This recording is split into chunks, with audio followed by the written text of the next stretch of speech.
Hello बच्चों, नमस्कार, good evening. क्या हाल चाल हैं, कैसे हैं आप सभी? आशा करता हूं एकदम बढ़िया होंगे। गुड इवनिंग जी, गुड इवनिंग। क्या हाल है भाई, सो रहे हैं क्या? हाँ जी, गुड इवनिंग। आ गए कमेंट्स आ गए, दिख गए। गुड इवनिंग भैया, good evening, good evening, good evening, good evening. बढ़िया एकदम, नमस्ते, good evening, very good evening. चलो जी, प्रणाम। चलो जी। बेटा, हम लोगों की 2 दिन छुट्टी रही थी। आई होप आप लोगों ने पढ़ाई की होगी, टाइम वेस्ट नहीं किया गया होगा। इसीलिए आपको पुराने लेक्चर्स दिए गए थे, आरंभ 2024 के लेक्चर्स दिए गए थे, ताकि आप टाइम वेस्ट ना करें। वो 2 दिन थे, उसमें आई होप आप लोगों ने फास्टली कुछ चीजों को रिवाइज किया होगा। आज हम आगे कंटिन्यू करते हैं बेटा जी। वही चैप्टर हमारा चल रहा है, कोशिका जीवन की इकाई, इसी को ही हमको पढ़ना है। प्रोकैरियोटिक कोशिका हम पढ़ रहे थे, ट्राई करेंगे आज इस प्रोकैरियोटिक कोशिका को समाप्त करने की। ये हमने पढ़ लिया था प्रोकैरियोटिक कोशिका में, ये पढ़ लिया था, ये पढ़ लिया था, ये पढ़ लिया था, कोशिका का आवरण पढ़ लिया था, जिसमें से अब हमें ग्राम धनात्मक, ग्राम ऋणात्मक हम लोगों ने पढ़ लिया था। ग्लाइकोकैलिक्स के बारे में बात कर ली थी हम लोगों ने। अब कुछ चीजें हैं जो यहाँ पर ये हमें पढ़नी है, जो रिमेनिंग चीजें हैं वो हमें पढ़नी है। आइए स्टार्ट करते हैं। देखिए, मैंने आपको उस दिन बताया था कोशिका आवरण जो था, वो कोशिका आवरण जो था वो 3 स्तरों से बना हुआ था। सबसे पहले ग्लाइकोकैलिक्स था, सबसे बाहर था। फिर कोशिका भित्ति थी, उसके नीचे, है ना, जो हमारे हिंदी मीडियम के एनसीईआरटी में मिस्टेक थी पुरानी वाली में। फिर उसके नीचे कौन थी? कोशिका झिल्ली थी। ठीक है, हम लोगों ने कहां तक बात कर ली थी? हम लोगों ने इस कोशिका आवरण में ग्लाइकोकैलिक्स पढ़ लिया था, कोशिका भित्ति पढ़ ली थी। नेक्स्ट तीसरा हमें पढ़ना था कोशिका झिल्ली। ये हमें आज स्टार्ट करना है। तो हमें क्या पढ़ना है आज? हमें आज पढ़ना है कोशिका झिल्ली। तीसरा नंबर दूंगा। तीसरा क्यों दूंगा? क्योंकि पहला हमारा ग्लाइकोकैलिक्स था, दूसरा कोशिका भित्ति था, तीसरा हमें पढ़ना है कोशिका झिल्ली। तो हम हेडिंग डालेंगे यहां पर क्या? कोशिका झिल्ली। ये हमें पढ़ना है, कोशिका झिल्ली, जिसको कई सारे नाम दिए जाते हैं। इसको जीव द्रव्य झिल्ली भी बोल दिया जाता है, जीव द्रव्य झिल्ली भी बोल सकते हैं, और भी कई सारे नाम मैंने आपको उस दिन के लेक्चर में बताए थे। ठीक है, plasma membrane, cell membranes, plasma lemma, इस तरीके से कई सारे नाम दिए जाते हैं। ठीक है, तो ये आज तीसरा भाग जो है कोशिका आवरण का, ये हमें पढ़ना है। हाँ जी दोस्त। सर, पुराने बैच कब तक मिलेंगे? बेटा ऑलरेडी डाल दिए, आप चेक करिए, आपके बैच में ऑलरेडी है पुराने लेक्चर्स। हाँ जी सर, YouTube पर भी पढ़ा रहे हैं। भाई तेरे पास बैच है ना, तो अपने बैच में आराम से पढ़, तो दूसरों की टेंशन मत ले, तो अपना पढ़ाई कर। ठीक है सर, हमें YouTube पर क्लास देखने की जरूरत है नहीं। आपको जो चीज दी गई है, आपका फुल फोकस उस पर होना चाहिए बस। हाँ जी सर, क्या टीचर बदलेगा? भाई मैं वही हूं और मैं ही रहूंगा भाई, क्यों बदलेगा? हाँ जी सर, तीनों लेयर कौन सी सेल में मिलती हैं? बेटा अगर आप नए हैं तो हम जो चीज पढ़ रहे हैं, प्लीज लेक्चर छठा है, 5 लेक्चर है, फास्टली रिवाइज करिएगा। ये जो तीनों स्तर जो हैं, ये किसमें पाई जा रही है? प्रोकैरियोटिक कोशिका में। ये वाली स्तर जो होती है, ये सिर्फ प्रोकैरियोटिक कोशिका में पाई जाती है। कोशिका भित्ति जो होती है 4 जगत में पाई जाती है, मोनेरा में, प्रोटिस्टा में, प्लांटी में, कवक में, और एनिमेलिया में, जंतुओं में नहीं पाई जाती है। कोशिका झिल्ली सभी जीवों में पाई जाती है, कोशिका झिल्ली सभी जीवों में पाई जाती है। ठीक है, चलिए आगे बढ़ते हैं। कोशिका झिल्ली की बात करने वाले हैं। कोशिका झिल्ली में बिंदु सबसे पहला जो आता है वो ये आता है। हाँ जी, ये कैसी झिल्ली होती है? कोशिका झिल्ली जो होती है, ये हमारी वर्णात्मक या चयनात्मक पारगम्य झिल्ली होती है। कैसी झिल्ली होती है? वर्णात्मक बोल दीजिए या चयनात्मक बोल दीजिए, झिल्ली होती है। सर अंग्रेजी में क्या बोलते हैं? अंग्रेजी में इसको बोलते हैं सेलेक्टिव परमिएबल मेम्ब्रेन बोलते हैं। ठीक है, तो ये चीज याद रखनी है। अब प्रश्न आता है, सर ये वर्णात्मक या चयनात्मक पारगम्य झिल्ली क्या होता है? देखिए, पहले मैं आपको हिंदी मीडियम के एनसीईआरटी में एक मिस्टेक बता देता हूं, जो पुरानी एनसीईआरटी में दे रखी थी। पुरानी एनसीईआरटी, ये ओल्ड एनसीईआरटी में दिया हुआ था, ये जो है ये ओल्ड एनसीईआरटी में लिखा हुआ था, और ये जो है ये न्यू एनसीईआरटी में लिखा हुआ है। डिफरेंस आपको क्या दिखाई देगा, सिर्फ एक वर्ड का डिफरेंस आपको दिखाई देगा यहां पर। कौन सा? अगर आप देखेंगे यहां पर लिखा हुआ है अर्धपारगम्य, यहां पर आपको दिखेगा वर्णात्मक। ये दो डिफरेंस दिख रहे हैं। देखिए ये न्यू एनसीईआरटी में सारी चीजें सेम है, पुरानी एनसीईआरटी और नई एनसीईआरटी में इस पैराग्राफ में सिर्फ एक ही बदलाव आपको दिख रहा है। पुरानी एनसीईआरटी में अर्धपारगम्य लिखा हुआ था, नई एनसीईआरटी में वर्णात्मक लिखा हुआ है। तो डिफरेंस क्या होता है?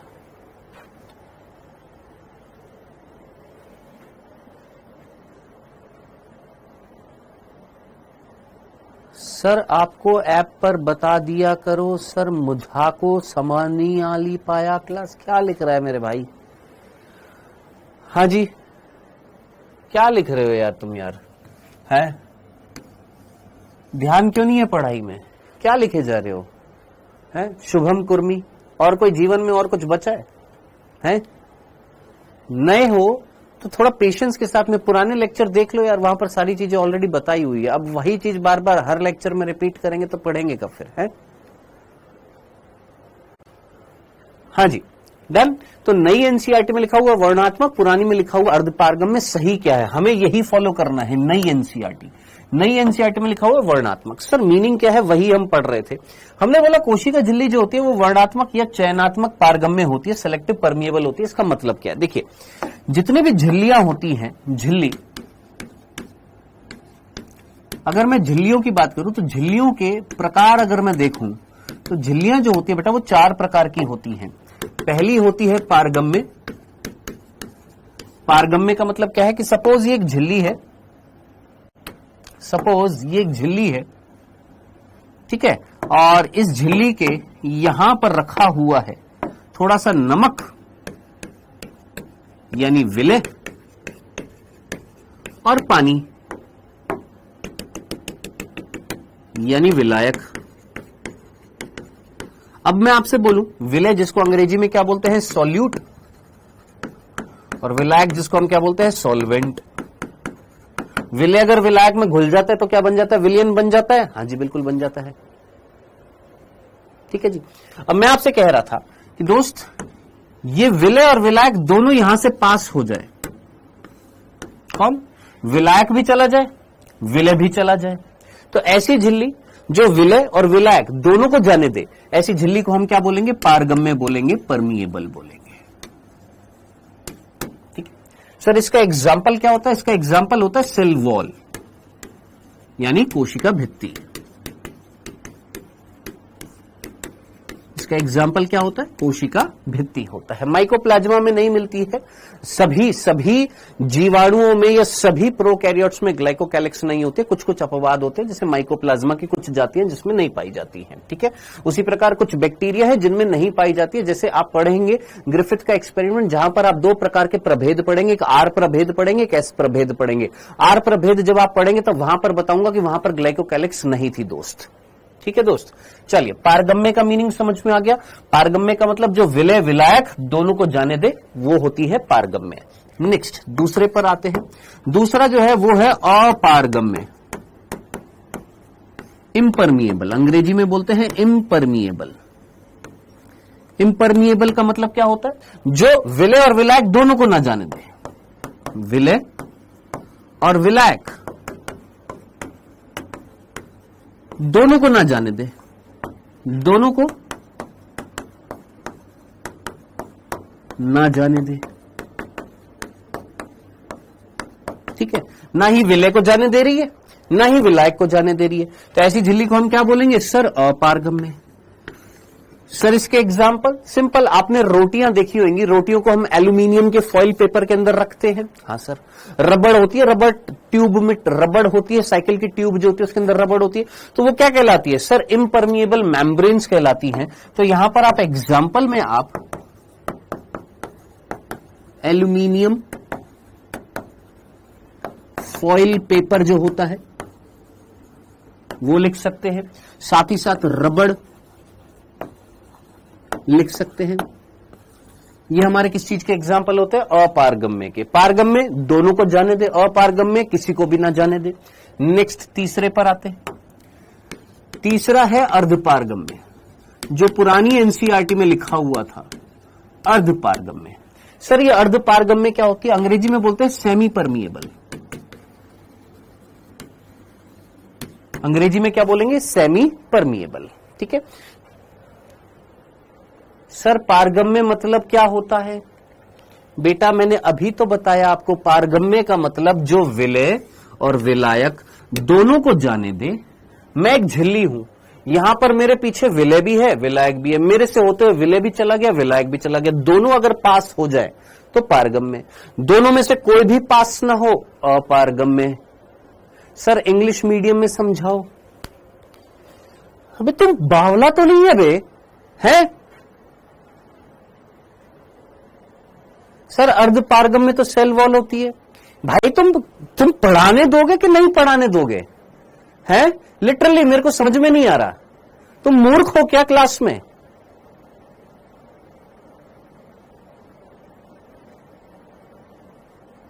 हैं सच्ची बताओ।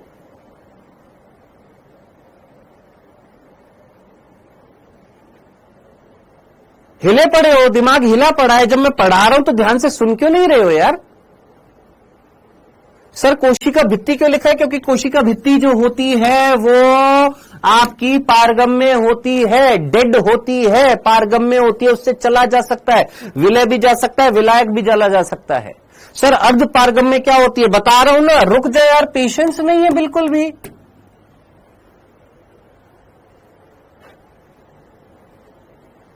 कमाल है यार,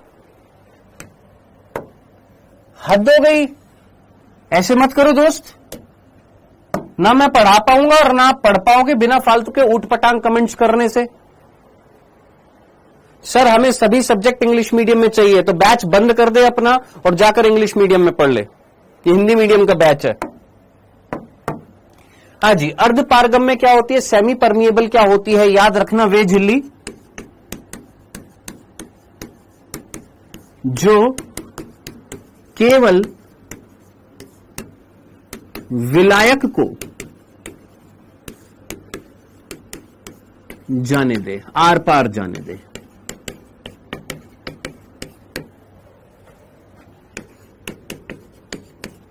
अब बताओ, यहां पर इंग्लिश में भी बता रहा हूं, उसमें भी दिक्कत है। अर्ध पारगम्य को इंग्लिश में क्या लिख दिया? Semi permeable. क्या बोला?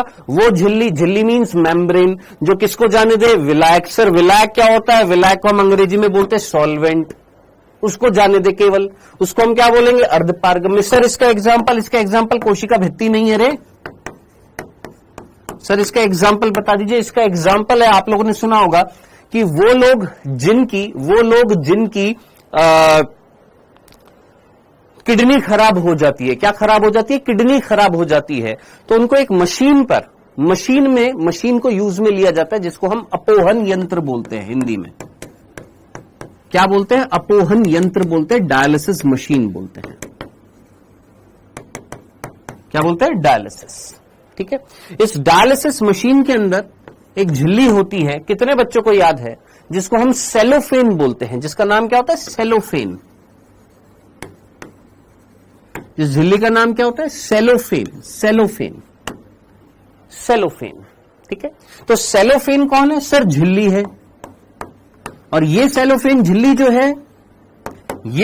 झिल्ली जो है, ये अपोहन यंत्र डायलिसिस में यूज में आती है, लगी होती है। सर ये क्या करता है? वो लोग जिनकी किडनी खराब हो जाती है, उनके रक्त को छानने के लिए, उनके ब्लड को प्योरीफाई करने के लिए इस मशीन को उनकी रक्त से जोड़ा जाता है, उनकी ब्लड को प्योरीफाई करने के लिए। तो वहां पर एक सेलोफेन मेम्ब्रेन होती है जो इस मशीन के अंदर लगी होती है, और ये सेलोफेन मेम्ब्रेन कैसी होती है? अर्ध पारगम्य होती है। कोशिका भित्ति अर्ध पारगम्य नहीं होती, कोशिका भित्ति पारगम्य होती है। ये जो है ये अर्ध पारगम्य होती है। चौथी श्रेणी जो होती है, जिसको हम क्या बोलते हैं? चयनात्मक पारगम्य। अब देखो, जिसको पढ़ना है वो पढ़े, जिसको नहीं पढ़ना है यहां पर लगा के स्पैम करे जा रहे हो। तुमको क्या लगता है यूट्यूब है यहां पर स्पैम करोगे? मैं रोकूंगा नहीं, यहां पर मैं क्लास से बाहर निकाल दूंगा। तुम याद रख लेना इस चीज को। समझ में आ गया? अलीना खातून,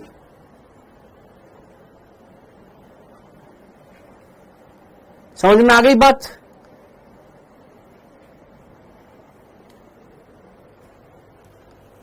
हाँ जी, चयनात्मक पारगम्य।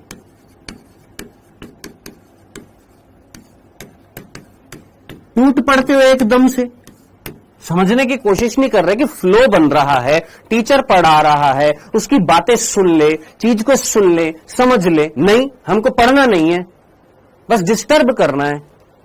चयनात्मक पारगम्य, जिसको हम क्या बोलते हैं, सेलेक्टिव परमिएबल। इसी चयनात्मक पारगम्य को हिंदी में दूसरा नाम बोलते हैं वर्णात्मक पारगम्य। अब ये क्या है, इसको समझना था। मैंने बोला ये एक झिल्ली है, मैंने बोला ये एक झिल्ली है और इस झिल्ली के यहां पर सोडियम आयन है। कौन से आयन है, सोडियम आयन है और पोटेशियम आयन है। कौन से आयन है, पोटेशियम आयन है, और साथ ही साथ यहां पर जल है। कौन है, जल है। अब इतना तो मैं एक्सपेक्ट कर सकता हूं कि आप मुझे आंसर दे कि जल यहां पर विलय है कि विलायक है। जल्दी से यहां पर जल जो है वो कौन है, वो विलय है या विलायक है? सर जल एक सॉल्वेंट है। जल कौन होता है, विलायक होता है, जिसके अंदर विलय घुलता है। तो जल कौन है सर, विलायक। और सोडियम और पोटेशियम आयन कौन है सर, यहां पर ये सोडियम और पोटेशियम आयन कौन है सर, विलय है। ये भी विलय है। डन। सोडियम आयन सॉल्यूट है, पोटेशियम आयन सॉल्यूट है, जल जो है वो विलायक है। ठीक है। अब मैंने आपसे कहा कि ये झिल्ली जो है ये केवल सोडियम आयन को जाने दे रही है, पोटेशियम आयन को जाने नहीं दे रही है। और सोडियम आयन जब जाएगा, सोडियम आयन जब यहां से आएगा, ये सोडियम आयन यहां पर आया, लेकिन ये सोडियम आयन वाटर के साथ में आ रहा है, ऐसे नहीं आ रहा। किसके साथ में आ रहा है, जल के साथ में आ रहा है, ऐसे अकेला नहीं आ रहा। किसके साथ में आ रहा है, जल के साथ में आ रहा है। अब मेरी बात को ध्यान से सुनना, ये सुनने के बाद समझने के बाद अब मेरी वर्ड को ध्यान से सुनना। मैंने बोला चयनात्मक पारगम्य झिल्ली वो झिल्ली होती है जो एक निश्चित विलय का चयन करती है, उसको जाने देती है। किसके साथ, विलायक के साथ। क्या बोला हमने कि सेलेक्टिव परमिएबल मेम्ब्रेन कौन सी होती है, वे झिल्ली जो निश्चित विलय को विलायक के साथ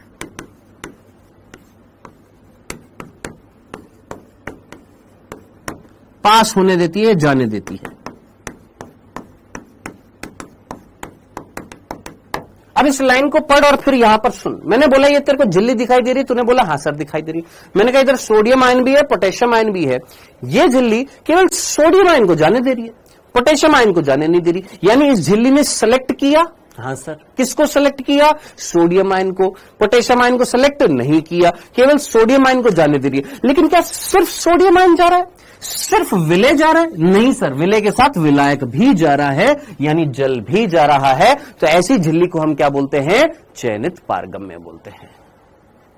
कुछ गिने चुने पदार्थों को ही जाने दे, सभी को जाने नहीं दे रही।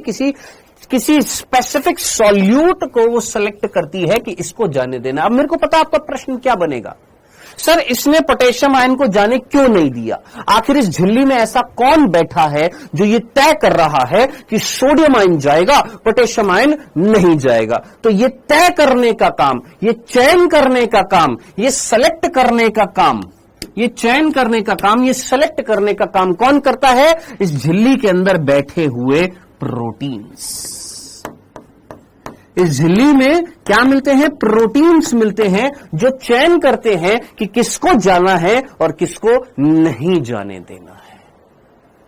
आई बात समझ में? तो कुल मिलाकर ये 4 प्रकार की आपकी झिल्लियां होती हैं, जिसमें 3 का उदाहरण मैंने आपको बताया। पारगम्य का कोशिका भित्ति, अपारगम्य कोई भी एक झिल्ली जो किसी को भी ना जाने दे, ना पानी को जाने दे, ना लवण को जाने दे, यानी ना विलय को जाने दे, ना विलायक को जाने दे। अर्धपारगम्य जो केवल विलायक को जाने दे, केवल सॉल्वेंट को जाने दे, केवल सॉल्वेंट को जाने दे, विलायक को जाने दे, विलय को ना जाने दे। और चयनित पारगम्य जो एक निश्चित विलय को जाने दे, लेकिन किसके साथ में, विलायक के साथ में।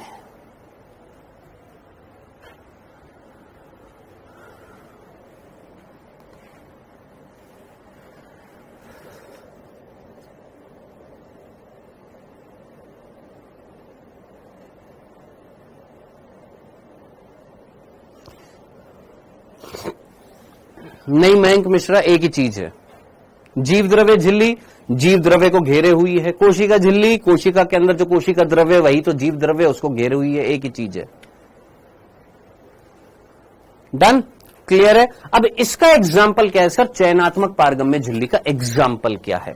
तो याद रखना, आपसे अगर कोई पूछे सर चयनात्मक पारगम्य झिल्ली का एग्जाम्पल क्या है, तो जितने भी जीव हैं, चाहे तुम हो, चाहे मैं हूं, चाहे बैक्टीरिया है, चाहे हाथी है, चाहे घोड़ा है, चाहे कोई भी जीव है, हर एक जीव के अंदर कोशिका है। हां सर।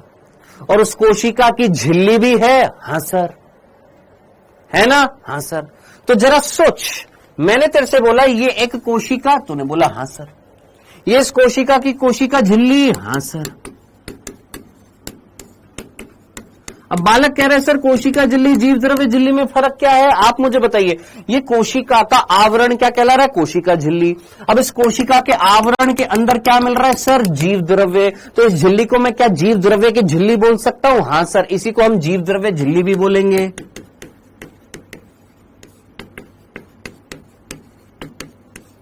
Done, clear. अब आप मुझे बताइए, अंदर ये केंद्रक है, ये क्या कहलाएगी? केंद्रक झिल्ली। अब क्या केंद्रक झिल्ली को, केंद्रक झिल्ली, ये यहां पर मान लो ये एक अंगक मिल रहा है, मान लो ये लाइसोसोम मिल रहा है। कौन मिल रहा है? ये लाइसोसोम। ये लाइसोसोम की झिल्ली। हां सर, लाइसोसोम झिल्ली। अब तो खुद कॉमन सेंस लगा, लाइसोसोम की झिल्ली और कोशिका की झिल्ली संगठन के आधार पर अलग अलग है। नहीं, कोशिका झिल्ली में भी क्या पाया जाता है? लिपिड और प्रोटीन पाया जाता है। और ये जो झिल्ली है ये किसकी झिल्ली है? ये कोशिकांग की झिल्ली है। इस झिल्ली में भी क्या पाया जाता है? लिपिड प्रोटीन पाया जाता है। तो कोशिका की झिल्ली, ये जीव द्रव्य झिल्ली, केंद्रक की झिल्ली, कोशिकांग की झिल्ली, ये जितनी भी झिल्लियां हैं, क्या ये एक जैविक कोशिका में मिल रही हैं? ये एक सजीव कोशिका में मिल रही हैं? इन सारी झिल्लियों को हम बोलते हैं जैविक झिल्ली। जैविक का मतलब ही क्या है? सजीव। एक सजीव का मतलब जो किससे बनी हुई? कोशिका से बनी हुई। तो इसका उदाहरण क्या हो जाएगा? जैविक झिल्ली। अब उस जैविक झिल्ली में कोशिका की झिल्ली भी आएगी, उस जैविक झिल्ली में कोशिका की झिल्ली भी आएगी, कोशिकांग की झिल्ली भी आएगी। जितनी भी झिल्ली कोशिका में मिल रही है, कोशिका के अंदर मिल रही हैं, वो सारी की सारी क्या कहलाती है? जैविक झिल्ली कहलाती है। और जैविक झिल्लियां जो होती हैं वो कैसी होती हैं? चयनात्मक पारगम्य होती हैं, या जिनको हम वर्णात्मक पारगम्य बोलते हैं। अब जरा सोच, यहां पर क्या लिखा हुआ था? हमने बोला हम प्रोकैरियोटिक कोशिका पढ़ रहे हैं। प्रोकैरियोटिक कोशिका की क्या पढ़ रहे हैं? कोशिका झिल्ली। कोशिका झिल्ली कैसी है? वर्णात्मक या चयनात्मक पारगम्य? सर चयनात्मक पारगम्य का मतलब मैंने बोला झिल्ली के पहले प्रकार पढ़ लेते हैं। 4 प्रकार की झिल्लियां हैं। जो विलय विलायक दोनों को जाने दे पारगम्य, दोनों को ना जाने दे अपारगम्य, केवल विलायक को जाने दे अर्धपारगम्य, कि एक निश्चित विलय को जाने दे विलायक के साथ, यानी चयन किया चयनात्मक पारगम्य। ये चयनात्मक पारगम्य झिल्ली के उदाहरण क्या है सर? जैविक झिल्ली। जैविक झिल्ली का मतलब ये कोशिका, इस कोशिका में जितनी भी झिल्लियां मिल रही हैं, अब चाहे वो कोशिका की झिल्ली हो, कोशिका के अंदर जो कोशिकांग है उनकी झिल्ली हो, वो सारी झिल्लियां क्या कहलाती हैं? जैविक झिल्ली कहलाती हैं।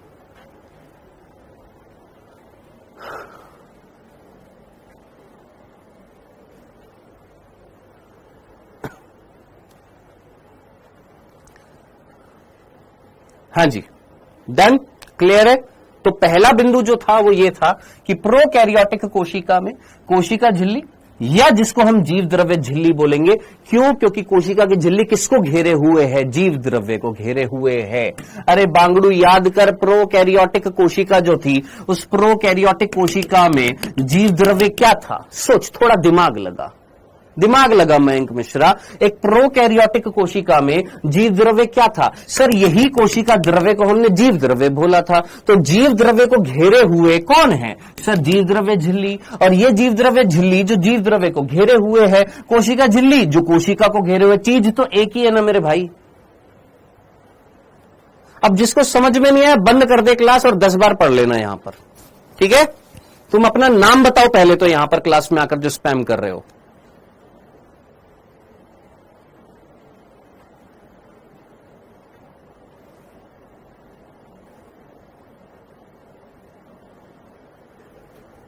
मैं क्लास से बाहर निकाल दूंगा, लिमिट मत क्रॉस करना, अभी छठा लेक्चर है, स्टार्ट किया है अभी तो ये बैच, और अभी से तुम लोगों के अंदर इतना हो गया कि स्पैम कर रहे स्पैम कर रहे स्पैम कर रहे।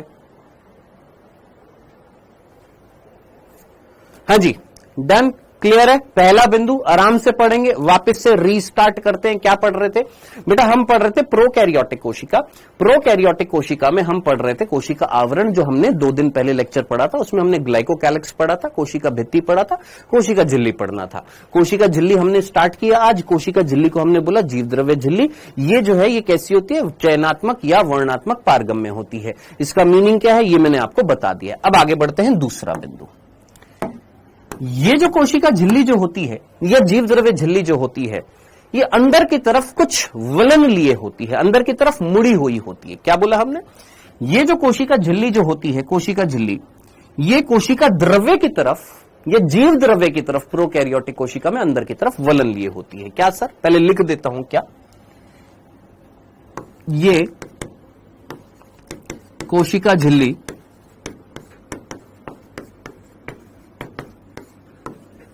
कोशिका द्रव्य की तरफ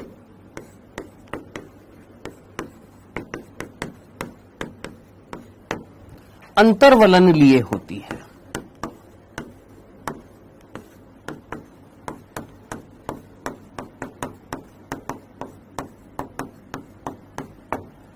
ठीक है, क्या मीनिंग है सर? बहुत सिंपल तरीके से मैंने बोला, मान लो ये प्रोकैरियोटिक कोशिका थी और इस प्रोकैरियोटिक कोशिका की ये कौन थी? कोशिका झिल्ली थी। आपने बोला ठीक है।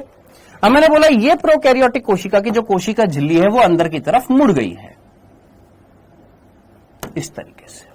क्या मैं इसको यही तो बोलूंगा? इस डायग्राम को देखकर यही बोलूंगा ना कि भैया ये प्रोकैरियोटिक कोशिका, उसकी ये कोशिका झिल्ली, और ये कोशिका झिल्ली किधर की तरफ मुड़ी? सर अंदर की तरफ। अंदर कौन मिल रहा है? सर कोशिका द्रव्य। तो यही तो लिखूंगा ना भाई, क्या कि ये मींस कोशिका झिल्ली क्या कर रही है? कोशिका झिल्ली कोशिका द्रव्य की तरफ। कहां पर? अंदर की तरफ, कोशिका द्रव्य की तरफ। क्या कर रही है? सर अंतर्वलन। अंतर्वलन का मतलब, अंतर मींस अंदर की तरफ, वलन का मतलब घुमाव, यानी अंदर की तरफ फोल्ड कर रही है, यानी अंग्रेजी में बोलेंगे इनर फोल्ड। फोल्ड का मतलब मुड़ गई है। कहां पर? अंदर की तरफ। इतनी सी बात, इतनी सी बात। तो अब पढ़ो अनामिका, बार बार यहां पर स्पैम क्या कर रही हो तुम यहां पर क्लास में? तुमको नहीं समझ में आ रहा है, इसमें तुम्हारी गलती है ना। हर चीज के लिए हर चीज के लिए हर चीज के लिए स्पैम मत करा करो। हाँ जी, अंदर की तरफ वलन ले रही है, जिसको हम क्या बोल रहे हैं सर? अब ये जो अंतर वलन है इनको क्या कहा जाता है? ये जो अंदर की तरफ वलन है, देखिएगा, ये जो कोशिका झिल्ली के अंतर्वलन जो है, इन अंतर्वलनों को क्या कहा जाता है? ये कोशिका झिल्ली के अंतर्वलनों को क्या कहा जाता है? कोई बताएगा? मीजोसोम्स। सर कोशिका झिल्ली में कार्बोहाइड्रेट्स भी पाया जाता है। यस मेरे भाई, कार्बोहाइड्रेट्स भी पाया जाता है। अलग अलग कोशिकाओं में कार्बोहाइड्रेट की संख्या अलग अलग होती है, परसेंटेज अलग अलग होता है। ठीक है, जब हम पढ़ेंगे आरबीसी 52% प्रोटीन होएगा, 40% लिपिड होएगा और 8% में अन्य पदार्थ आ जाएंगे, जिसमें आपके कार्बोहाइड्रेट्स भी होंगे और साथ साथ आपके लवण भी होंगे। हाँ जी, इन अंतर्वलनों को क्या कहा जाता है? मीजोसोम्स। नहीं, क्या सर हमने तो यही पढ़ा था। ये अंतर्वलन 2 प्रकार के होते हैं। एक होते हैं जिनको हम क्या बोलते हैं? मीजोसोम्स। एक होते हैं मीजोसोम्स और एक होते हैं वर्णकी लवक। ध्यान से सुनना। क्या ये जो कोशिका झिल्ली जो अंदर की तरफ मुड़ रही थी, ये 2 प्रकार की संरचनाएं बनाती है। एक का नाम होता है मीजोसोम और एक कहलाते हैं वर्णकी लवक। अब ये क्या होते हैं? वही तो पढ़ना है। अंग्रेजी में क्या बोला जाता है? मीजोसोम को मीजोसोम। और मैंने आपको बता दिया था हिंदी मीडियम में मीजोसोम को एक जगह मीजोजोम भी लिखा हुआ, तो कंफ्यूज मत हो जाएगा, एक ही चीज। वर्णकी लवक को अंग्रेजी में बोला जाता है क्रोमैटोफोर।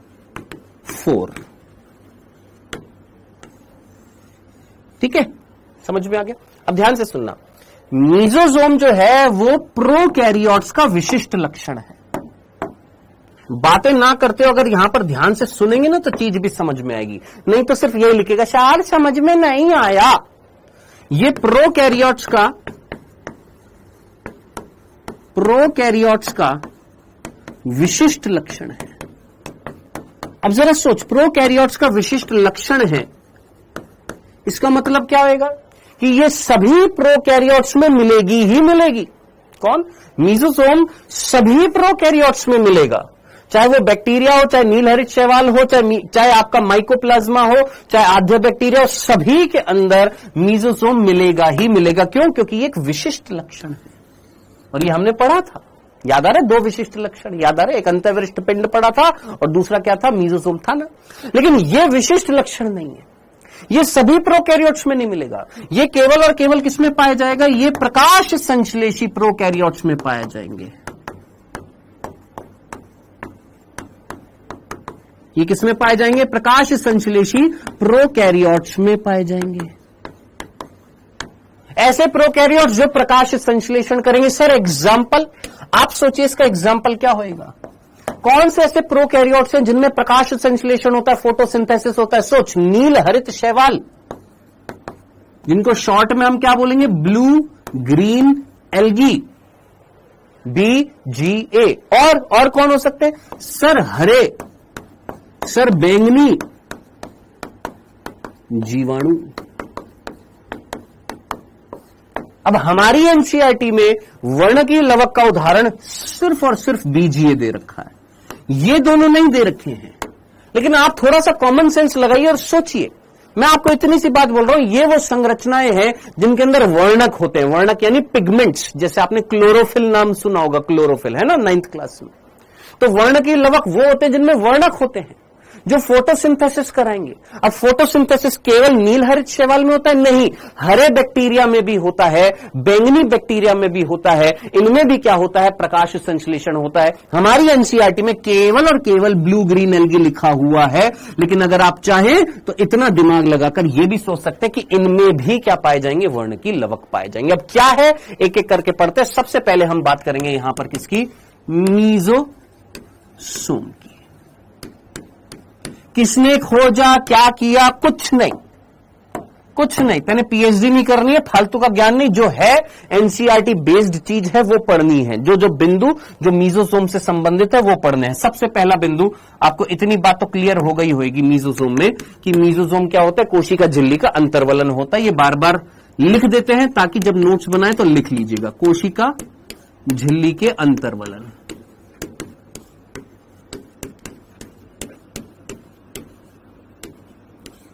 ठीक है। अब ये कोशिका झिल्ली के अंतर्वलन 3 रूप में पाए जाते हैं या 3 प्रकार के होते हैं। कौन कौन से 3 प्रकार है? सर मीजोसोम के भी 3 प्रकार है। हाँ, कैसे कैसे? इधर देख, इस डायग्राम में तेरे को जो मीजोसोम दिखाई दे रहा है वो मीजोसोम किस प्रकार का दिखाई दे रहा है? तू बोलेगा सर इस प्रकार गोल सा दिखाई दे रहा है। मैंने कहा ठीक है। मैंने कहा ये वाला कैसा दिखाई दे रहा है? तूने बोला सर इस तरीके से नलिका के जैसा दिखाई दे रहा है। वापस से देख,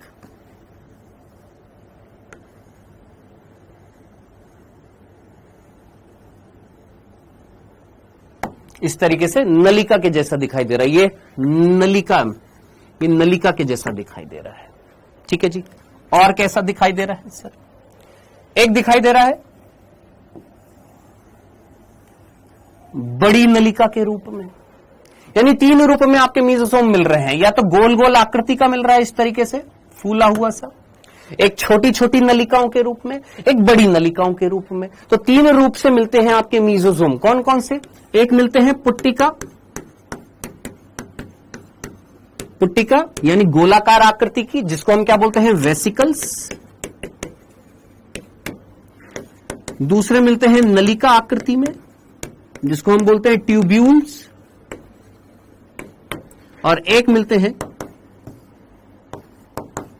नलिका, हाँ जी, और एक मिलते हैं पटलिका की आकृति में, जिसको हम बोलते हैं लेमिला। सर लेमिला और नलिका में क्या फर्क होता है? नलिका कंपैरेटिवली छोटी नलियां, और पटलिका क्या होती है, बड़ी नलियां जो होती हैं, बड़ी नलिकाएं जो होती हैं, बड़ी नलिकाएं जो होती हैं उनको हम क्या बोलते हैं, पटलिका बोलते हैं। तो याद रखना, जो बड़ी बड़ी नलिकाएं होती हैं उनको हम क्या बोलते हैं, सर ये हो गई पटलिका,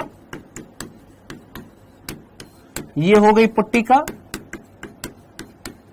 और इस रूप में पाया जा रहा है ये है हमारी नलिका। तो तीन रूप से ये पाई जाती है, या तो इस तरीके से गोल गोल गोल गोल पुट्टिका के रूप में, छोटी छोटी नलिका के रूप में, या बड़ी नलिका के रूप में। बड़ी नलिका को हम क्या बोलते हैं, पटलिका बोलते हैं। सर प्रोकैरियोट्स में सेल मेम्ब्रेन किसमें पाई जाती है? बेटा प्रोकैरियोट्स में सेल मेम्ब्रेन कौन है? सोनल राजपूत पूछ रहे सर प्रोकैरियोट्स में कोशिका झिल्ली किसमें पाई जाती है? वेल डन बेटा, प्रोकैरियोट्स के अंदर ये जो कोशिका झिल्ली जो होती है ये कोशिका में पाई जाती है। ठीक है सोनल, ये आप पहले 5 लेक्चर पढ़ो सोनल, फिर उसके बाद में आज की क्लास लेना। पहले जितने भी नए बच्चे हैं, आपसे मेरी बड़े हाथ जोड़कर विनती है, रिक्वेस्ट है, आग्रह है कि भैया जो पुराने लेक्चर हो गए हैं प्लीज उनको पहले पढ़ लो, उसके बाद में आप अगर अभी नया एडमिशन लिया है तो पहले पुराने लेक्चर पढ़ लो, क्योंकि अगर आप बीच में पढ़ोगे, छठे लेक्चर में पढ़ोगे तो कुछ चीजें आपको समझ में नहीं आएगी, फिर आप स्पैम करोगे, फिर मैं आपको डांटूंगा, फिर आपको लगेगा सर ने हमको डांट दिया। तो डांटा नहीं है, एक्चुअली जो चीज है वो ये है कि आपने 4 या 5 दिन बाद में एडमिशन लिया है, अब आप आज पढ़ेंगे तो वो चीज आपको समझ में नहीं आएगी। इसीलिए पहले अपनी पुरानी चीजें कवर कर लो। 4-5 दिन का 2 दिन की छुट्टी थी, आई होप कर लेना चाहिए था, नहीं करा है तो जल्दी से कर लीजिएगा लेक्चर को रिवाइज। आइए, हाँ जी, तो मीजोजोम क्या है ये समझ में आ गया, मीजोजोम कितने प्रकार के मिल रहे हैं ये समझ में आ गया। अब ये मीजोजोम का कार्य क्या है, कार्य क्या करते हैं, कार्य क्या है किसका, मीजोसोम की बात कर रहे हैं। मीजोसोम क्या होते हैं ये समझ में आ गया। कोशिका झिल्ली अंदर की तरफ मुड़ जाती है, ये हमने यहां पर लिख भी दिया है कि कोशिका झिल्ली जब अंदर की तरफ मुड़ जाती है तो उसको हम क्या ये हमने यहां पर लिख भी दिया है कि कोशिका झिल्ली जब अंदर की तरफ मुड़ जाती है उस अंतर्वलन को हम क्या बोलते हैं, मीजोसोम बोलते हैं। ये मीजोसोम कोशिका झिल्ली के अंतर्वलन होते हैं, 3 प्रकार के होते हैं, ये लिख दिया। बात कर रहे हैं कि सर इसके कार्य क्या होते हैं, और मैं इतनी श्योरिटी के साथ कह सकता हूं अगर प्रश्न बनेगा तो यहां पर बन सकता है नीट में। तो जो चीज इंपॉर्टेंट है उस पर फोकस करना कि यहां से प्रश्न बनने की संभावना होती है। इस मीजोसोम के कार्य कितने हैं, इसके टोटल 7 कार्य हैं, 7 फंक्शन है, और ये 7 के 7 फंक्शन आपने अपनी कॉपी में लिखने हैं। 7 के 7 फंक्शन आपने अपनी कॉपी में लिखने हैं। पहला फंक्शन एक एक करके लिखता जाऊंगा, एक एक करके सुनते जाइएगा 7 कार्य कौन कौन से हैं। ठीक है, आराम से सुनिएगा।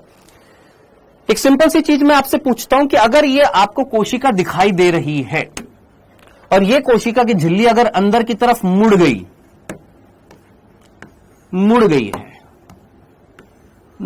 है, तो क्या अंदर क्षेत्रफल बढ़ रहा है कि कम हो रहा है?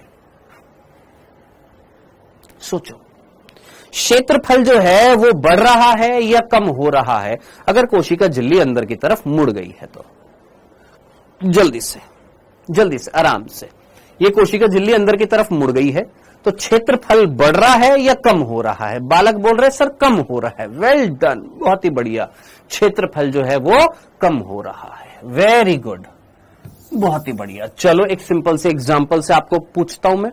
मेरे पास कोई पन्ना है, पन्ना, एक सेकंड रुक जाओ। मेरे पास कोई कागज है, कागज, रुक जाओ, मिल गया कागज। चलो जी, एक कागज दिखाई दे रहा है आपको? हाँ सर, ये कागज हमको दिखाई दे रहा है। मैंने कहा ठीक है, इस कागज को मैंने यहां पर बना दिया। जितने भी बालक थे जो कह रहे थे नहीं सर क्षेत्रफल कम हो रहा है, तुमसे ही पूछूंगा। ये रहा कागज, दिख रहा है? हाँ सर, ठीक है सर, ओके। इस कागज को मैंने ऐसे कर दिया आपके सामने, इस कागज को मैंने ऐसे रख दिया है। ठीक है सर, आपने इस कागज को ऐसे रख दिया है, कोई दिक्कत तो नहीं है? आराम से समझ, पूरा साल भर है, अपने बेसिक्स क्लियर करेगा तो ही चीजें समझ में आएंगी। पहले कागज ऐसे रखा हुआ था, अब कागज को मैंने ऐसे फोल्ड करके ऐसे रख दिया है। ठीक है, ओके सर। मैंने इसके ऊपर कुछ बूंदे डाली लाल रंग की एक स्याही डाल दी है। इतना सा जो क्षेत्र जो था यहां पर ये लाल रंग की स्याही गिर गई है। डन। डाई जो थी लाल रंग की यहां पर डाल दी, वो लाल रंग की डाई जो थी इतना एरिया कवर कर ली, कितना, इतना। ठीक है सर, ओके, कोई दिक्कत तो नहीं है, ठीक है।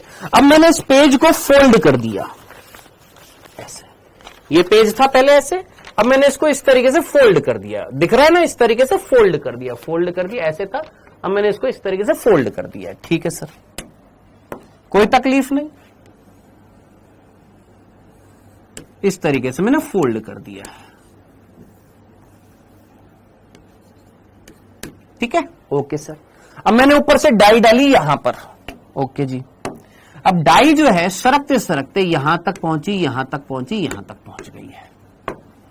ठीक, अब इस पेज को जब मैंने खोला, वापस से सीधा किया, तो आप मुझे बताइए, ये पेज जब मैं सीधा करूंगा, ये पेज जब मैं सीधा करूंगा, सीधा करने के बाद आप मुझे बताना, क्या यहां पर डाई उतने ही एरिया में होएगी या थोड़ा ज्यादा एरिया कवर कर लेगी? सर ज्यादा एरिया कवर कर लेगी। क्यों? क्योंकि आपने जब फोल्ड कर दिया तो इधर की तरफ कई सारी दिशाओं से यहां से डाई कई सारे एरिया पर चिपक गई थी। तो अब आप मुझे बताइए, फोल्ड करने से, इस तरीके से कागज को फोल्ड करने से जो क्षेत्रफल जो था, उस क्षेत्रफल यानी सरफेस एरिया किसका, डाई से जुड़ने का सरफेस एरिया बढ़ गया कि घट गया? सर बढ़ गया। यही तो मैंने तेरे से पूछा था अभी क्वेश्चन में कि कहीं ना कहीं जब कोशिका के अंदर वलन क्रिएट हो जाते हैं, अरे ये तो कम से कम यार, ये तो मतलब 9th क्लास में चीज आ जाती है, तुमने पढ़ा होगा, याद करो, हमारी आंतों के अंदर कुछ अंकुर होते हैं, इस तरीके से हमारी आंत होती है। हाँ सर, उस आंतों के अंदर इस तरीके से अंकुर होते हैं, अंकुर, विलाइज, माइक्रोविलाइज, इस तरीके से पढ़ा था, है जो क्या करते हैं सर, क्षेत्रफल बढ़ाते हैं, है ना।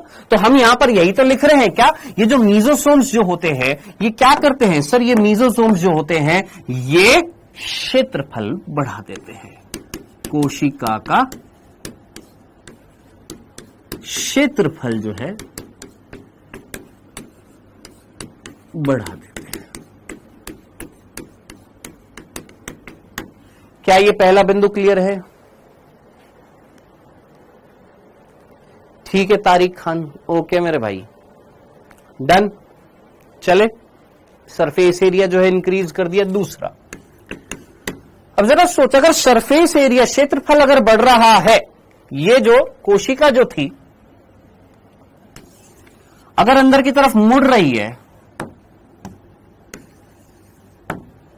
तो एरिया अगर बढ़ रहा है तो वहां पर चीज ज्यादा स्टोर हो सकती है। हाँ सर, यहां पर कुछ चीजों को स्टोर किया जा सकता है।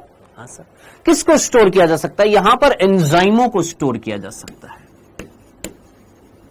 एंजाइम्स को ज्यादा से ज्यादा संचित किया जाता है।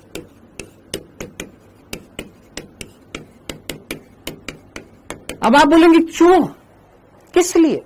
किस लिए एंजाइमों को यहां पर हमने स्टोर कर दिया? यहां पर हम एंजाइम्स क्यों भर रहे हैं? किस लिए भर रहे हैं एंजाइम? ध्यान से देखिएगा। आप में से कितने बच्चों को याद है जीनोमिक डीएनए?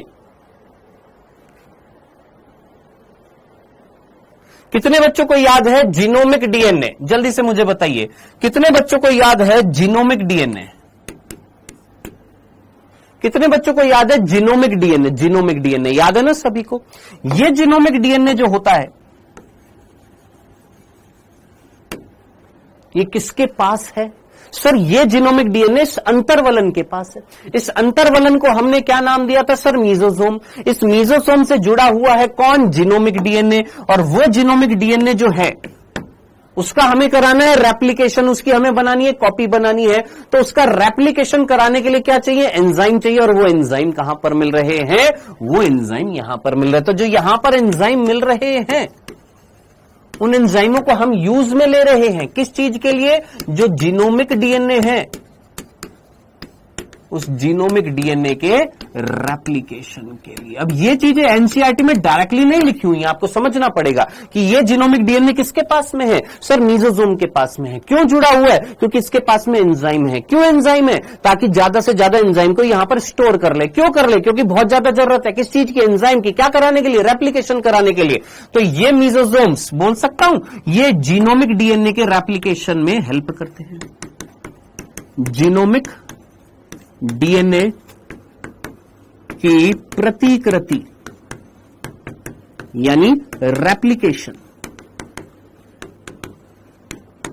में हेल्प करते हैं, मदद करते हैं।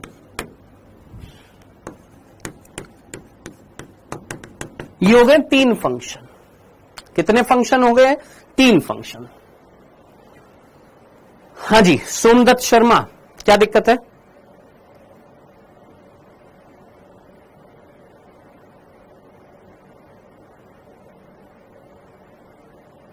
शुभम कुर्मी, स्टार्टिंग में जब बैच स्टार्ट होता है ना, तो कुछ आंगड़ू बांगड़ू चांगड़ू आते हैं जो बिना फालतू की स्पैमिंग करते हैं, अनवांटेड करते हैं, और मैं उनको स्टार्टिंग में वार्निंग देता हूं कि मत करो।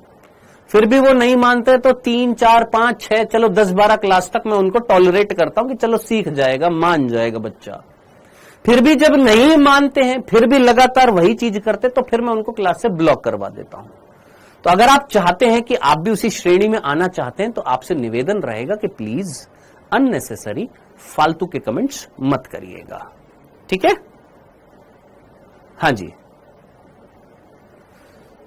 चलिए जी, चलें आगे। डन। सर्वो एंजाइम कैसे जाएंगे? चयनात्मक पारगम्य थी ना वो, कैसी थी? चयनात्मक पारगम्य थी। तो वो एंजाइम कहां पर बनते हैं? सर्वो एंजाइम्स यहां पर बन रहे हैं। क्यों? क्योंकि यहां पर राइबोसोम्स हैं। कौन मिल रहे हैं? यहां पर राइबोसोम मिलते हैं। और ये राइबोसोम्स जो होते हैं, ये राइबोसोम जो होते हैं, ये राइबोसोम जो होते हैं, ये प्रोटीन की फैक्ट्री होती है, और एंजाइम से एक प्रकार के प्रोटीन होते हैं। तो यहां पर प्रोटीन बनेंगे और वो प्रोटीन यहां पर जाएंगे। कौन ले जाएगा? यहां से अपनी उच्च सांद्रता से निम्न सांद्रता में जाएंगे। कौन लेकर जाएगा? ये झिल्ली के अंदर जो प्रोटीन बसे हुए हैं, जो चयन करेंगे कि इन एंजाइमों को अंदर यहां पर भेज दो। डन। चलिए, कितने कार्य हो गए जनाब? यहां पर 3 कार्य हो गए। चौथा कार्य जरा ध्यान से सुनिएगा। जीनोमिक डीएनए का रेप्लिकेशन करा दिया। हाँ जी, करा दिया। चौथा कार्य सुनने से पहले इधर देखिएगा, ध्यान से सुनिएगा। हमने बोला कि दोस्त ये हमारी कोशिका झिल्ली है, प्रोकैरियोटिक कोशिका झिल्ली, और ये बड़ी वाली मीजोजोम थी। बड़ी वाली मीजोजोम को हमने क्या नाम दिया था? पटलिका बोला था। हाँ सर, एक पटलिका ये रही, एक पटलिका ये रही, ठीक है, कोई दिक्कत नहीं है, आराम से। ये सर इस तरीके से पुट्टिका के रूप में थी मीजोजोम। इसके पास में था सर ये जीनोमिक डीएनए।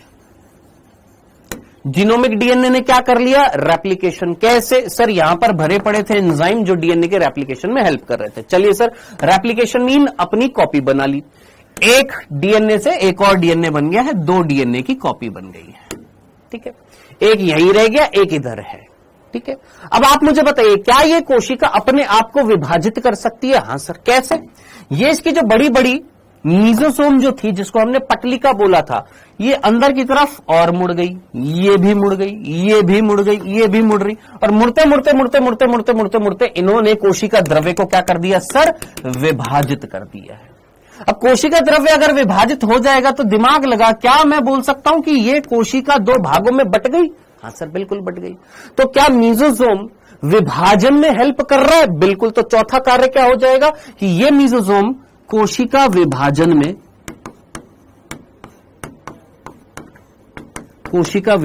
में सहायता करते हैं।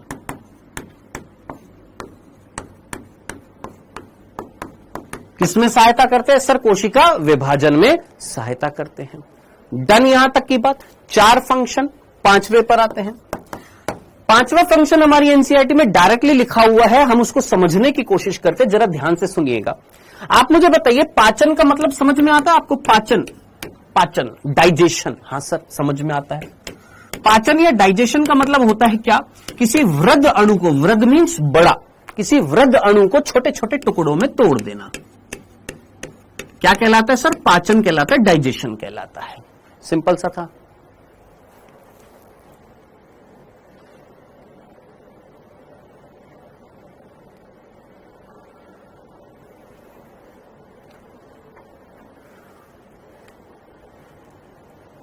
इसको क्लास से बाहर निकालिएगा। EST 1920 DFT।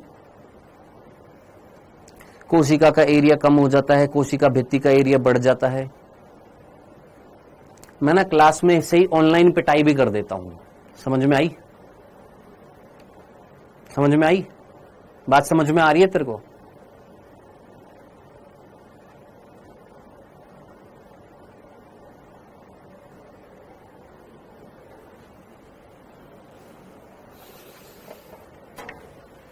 या तो चुपचाप पढ़ लो, पढ़ाने दो, मत डिस्टरबेंस क्रिएट करो। क्यों तुमको समझ में नहीं आ रही है बात बेटा? प्यार से समझा रहा हूं, समझ जाओ।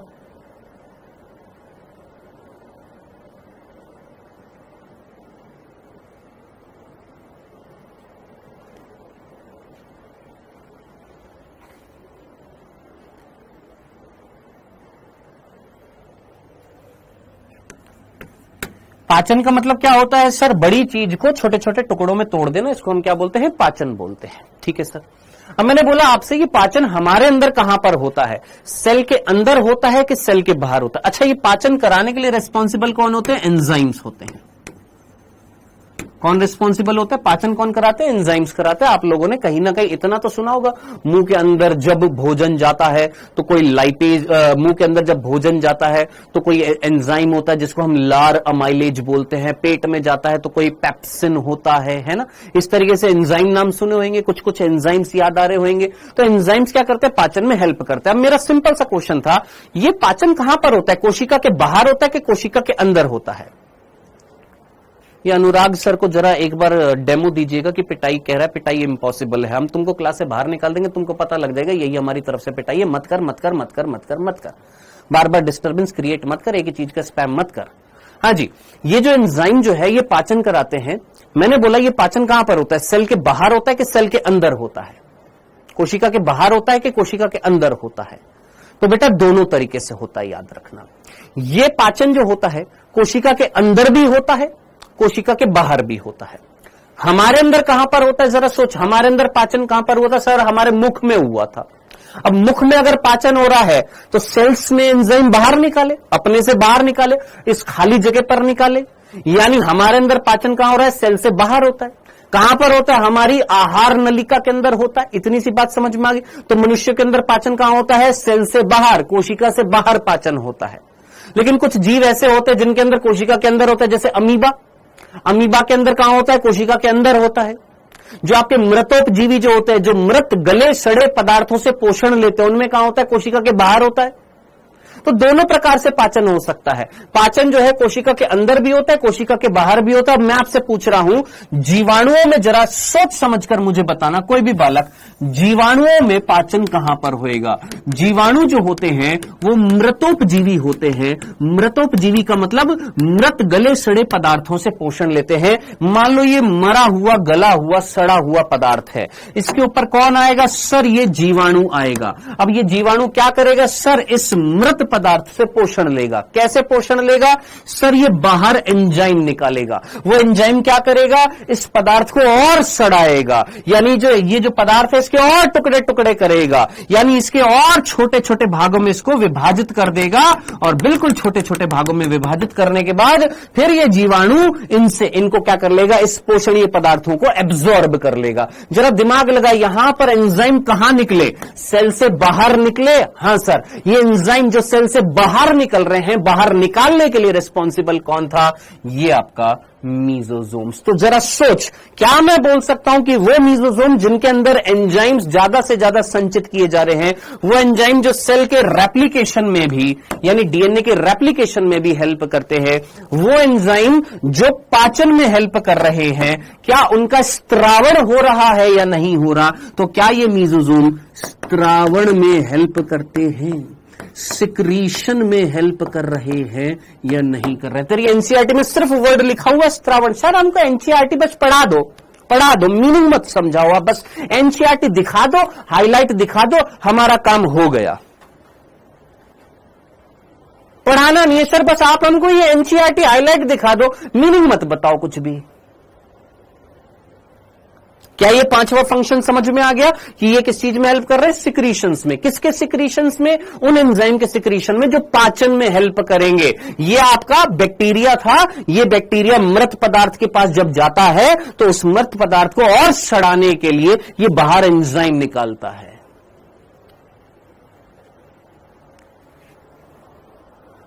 डन।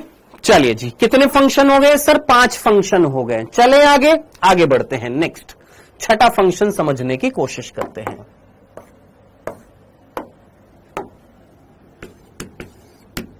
छठा फंक्शन समझने की कोशिश करते हैं। 5 हो चुके, 6th फंक्शन। छठा जो फंक्शन है वो है क्या? हम प्रोकैरियोटिक कोशिका में मीजोसोम पढ़ रहे हैं। आप जल्दी से मुझे बताइए, क्या प्रोकैरियोटिक कोशिका में माइटोकॉन्ड्रिया मिलेगा?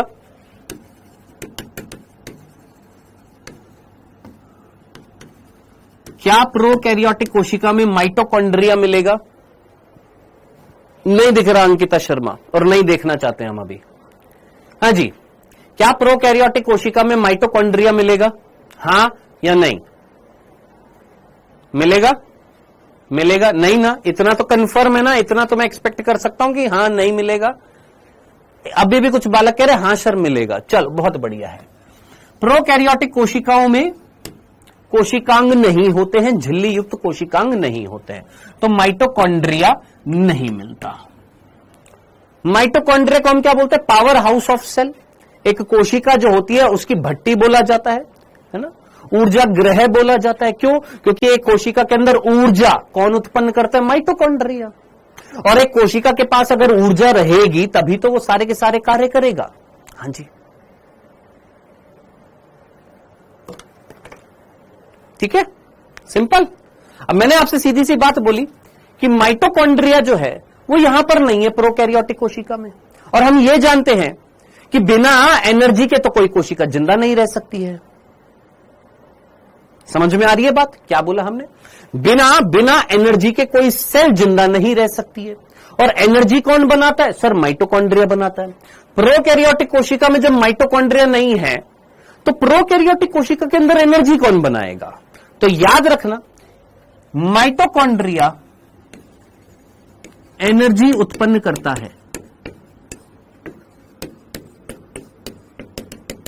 किस रूप में? एटीपी के रूप में। एटीपी की फुल फॉर्म मुझे पता है, कई बच्चे पूछेंगे इसलिए पहले लिख देता हूं, एडिनोसिन ट्राइफॉस्फेट। एडिनोसिन ट्राइफॉस्फेट क्या है? ये ऊर्जा की एक इकाई है, ऊर्जा का एक कण है एटीपी, जो कौन उत्पन्न करता है? माइटोकॉन्ड्रिया। अब ये उत्पन्न करने के लिए, एटीपी उत्पन्न करने के लिए यानी एनर्जी उत्पन्न करने के लिए कौन रिस्पॉन्सिबल होते हैं? एंजाइम्स। कौन रिस्पॉन्सिबल है? एंजाइम। जिनमें से एक एंजाइम अगर आप याद रख सकते हैं तो अभी याद रख लेना, जिसका नाम है एटीपी सिंथेज। एटीपी सिंथेज वो एंजाइम है जो एटीपी उत्पन्न कराता है, एटीपी का निर्माण कराता है। ये वो एंजाइम है जो एटीपी उत्पन्न कराता है, जो माइटोकॉन्ड्रिया में होता है। अब हमने बोला कि भैया प्रोकैरियोटिक कोशिका जो होती है उसमें माइटोकॉन्ड्रिया तो नहीं है। जब माइटोकॉन्ड्रिया नहीं है तो एटीपी फिर तो नहीं होएगी, और अगर एटीपी नहीं होएगी यानी ऊर्जा नहीं होएगी, एनर्जी नहीं होएगी, तो वो कोशिका फिर जिंदा कैसे रहेगी? तो सीधी सी बात है, बस सीधी सी क्या कि प्रोकैरियोटिक कोशिका में माइटोकॉन्ड्रिया तो नहीं होता, लेकिन ये एंजाइम होता है। और ये एंजाइम कहां पर होता है? सर ये मीजोसोम में होता है। किसमें होता है? मीजोसोम में होता है। और अगर मीजोसोम में होता है तो हम क्या बोलेंगे? मीजोसोम किस चीज में हेल्प कर रहा है? सर ऊर्जा उत्पन्न करने में।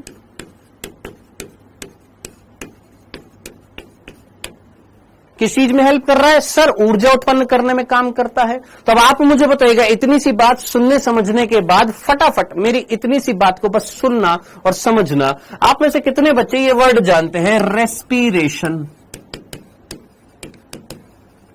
जिसको हम हिंदी में बोलते हैं श्वसन। क्या होता है रेस्पिरेशन? क्या होता है श्वसन? क्या होता है रेस्पिरेशन? क्या होता है श्वसन? कोई मुझे बताएगा क्या होती है प्रक्रिया? बहुत सिंपल सी। क्या हमने ग्लूकोज लिया, एक कोशिका के अंदर ये ग्लूकोज था, इसको हमने तोड़ दिया, और तोड़ने के बाद क्या निकली? कार्बन डाइऑक्साइड, और क्या निकला? जल, और क्या निकली? एटीपी। क्या बनी? एटीपी। किसकी प्रेजेंस में? सर एंजाइम की प्रेजेंस में। किसकी प्रेजेंस में? एंजाइम की प्रेजेंस में।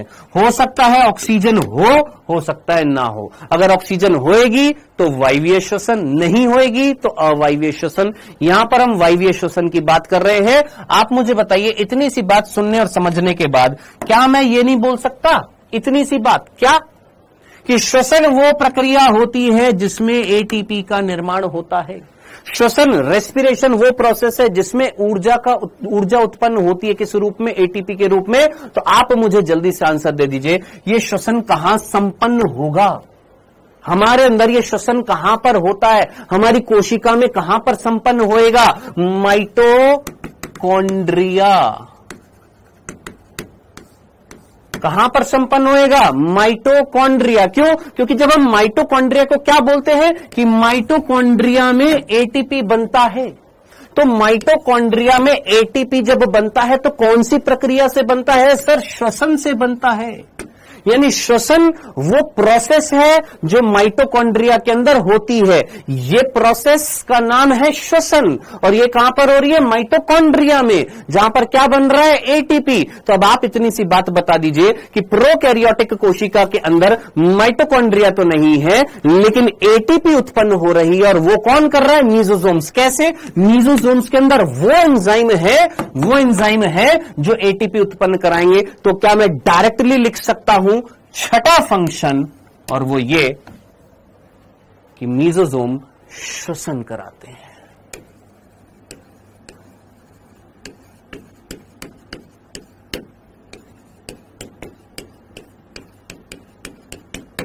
मीजोसोम श्वसन कराते हैं। काजल का नाम जरा नोट करिएगा।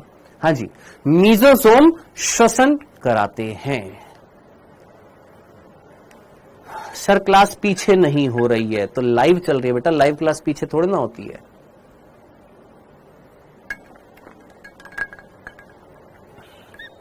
हाँ जी, क्या इतनी सी बात क्लियर हो गई? समझ में आ गया? वापस से सुन, मैंने बोला ये प्रक्रिया जो थी इसको हमने बोला है श्वसन। ये वो प्रोसेस है जिसमें एटीपी बनती है। आपने बोला हमारे अंदर कहां होती है? मैंने कहा एटीपी जहां बनेगी। आपने बोला कहां होती है? मैंने कहा माइटोकॉन्ड्रिया। माइटोकॉन्ड्रिया को हम पावर हाउस बोलते हैं सेल का। क्यों? क्योंकि एनर्जी बनती है एटीपी, और ये एनर्जी बनने की प्रक्रिया श्वसन होती है। तो श्वसन कहां हो रहा है? हमारे अंदर, माइटोकॉन्ड्रिया में। अब हमने बोला प्रोकैरियोटिक कोशिका में तो माइटोकॉन्ड्रिया होते नहीं, क्योंकि कोशिकांग तो होते नहीं है। जब कोशिकांग नहीं है, माइटोकॉन्ड्रिया नहीं है, तो बिना एनर्जी के तो कोई कोशिका जिंदा नहीं रह सकती। तो एनर्जी तो चाहिए, एटीपी तो चाहिए। तो भैया वो एटीपी कौन बनाएगा? Sir, mesosome. क्यों? क्योंकि मीजोसोम में वही एंजाइम है जो माइटोकॉन्ड्रिया में मिलता है। कौन? एटीपी सिंथेज, जो ऊर्जा उत्पन्न करेगा। यानी मीजोसोम वो संरचना है जो श्वसन करेगी। अब आप मुझे बताइए, क्यों मैंने यहां पर मीजोसोम्स को प्रोकैरियोट्स का विशिष्ट लक्षण लिखा? सोचो, प्रोकैरियोट्स का विशिष्ट लक्षण क्यों लिखा? क्योंकि विशिष्ट मतलब हर एक प्रोकैरियोट में मीजोसोम मिलेगा। क्यों? क्योंकि जिंदा रहने के लिए एनर्जी चाहिए। क्या चाहिए जिंदा रहने के लिए? एनर्जी। अगर तू जिंदा है, मैं जिंदा हूं, क्यों है हम जिंदा? क्यों? क्योंकि हमारे अंदर क्या है? एनर्जी। अगर एनर्जी नहीं होंगे तो हम भी खत्म हो जाएंगे। तो जरा सोच, एक प्रोकैरियोटिक कोशिका को जिंदा रखने के लिए क्या करना पड़ेगा? सर, श्वसन। और श्वसन कौन करेगा? मीजोसोम। और जिंदा रहना है तो प्रोकैरियोट्स, हर एक प्रोकैरियोट्स के अंदर क्या मिलेगा? मीजोसोम मिलेगा ही मिलेगा, जो क्या कराएगा? श्वसन कराएगा। हाँ जी, डन, क्लियर है। ये 7 फंक्शन हो चुके हैं, सॉरी 6 फंक्शन हो चुके हैं। किस चीज के? हमारे मीजोसोम्स के। Aman MCH, last and final warning दे रहा हूं मैं तेरे को। अब अगर उठपटांग कोई चीज लिखी तो वास्तव में ये तेरी लास्ट क्लास हो सकती है। ठीक है, 7वां फंक्शन, ध्यान से सुनिएगा। 7वां फंक्शन, लास्ट फंक्शन 7वां। क्या बोले थे? मीजोसोम के टोटल कितने फंक्शन है? 7 फंक्शन है। लास्ट आखिरी फंक्शन ध्यान से सुनना। क्या? एक कोशिका के अंदर कोशिका भित्ति का निर्माण करने के लिए भी रिस्पॉन्सिबल कौन है? मीजोसोम। किसका? कोशिका भित्ति का निर्माण करने के लिए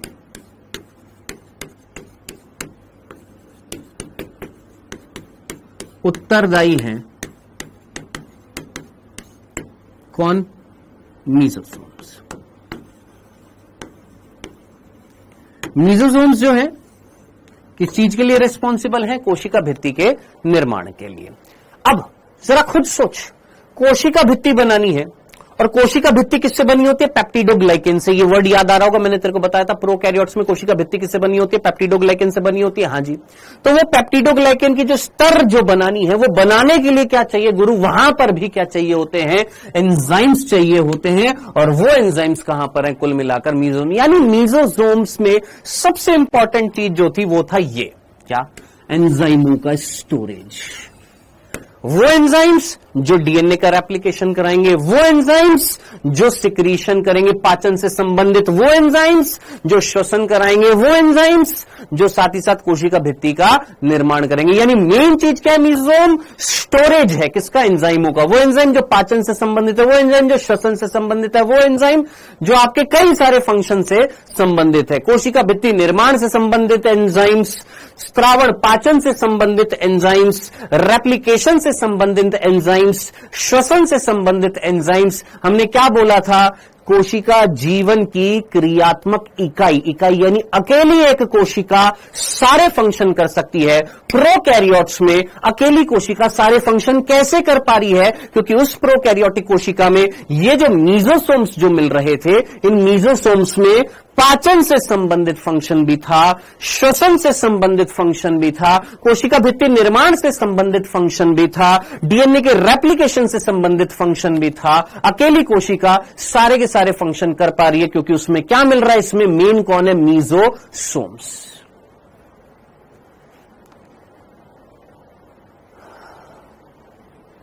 हाँ जी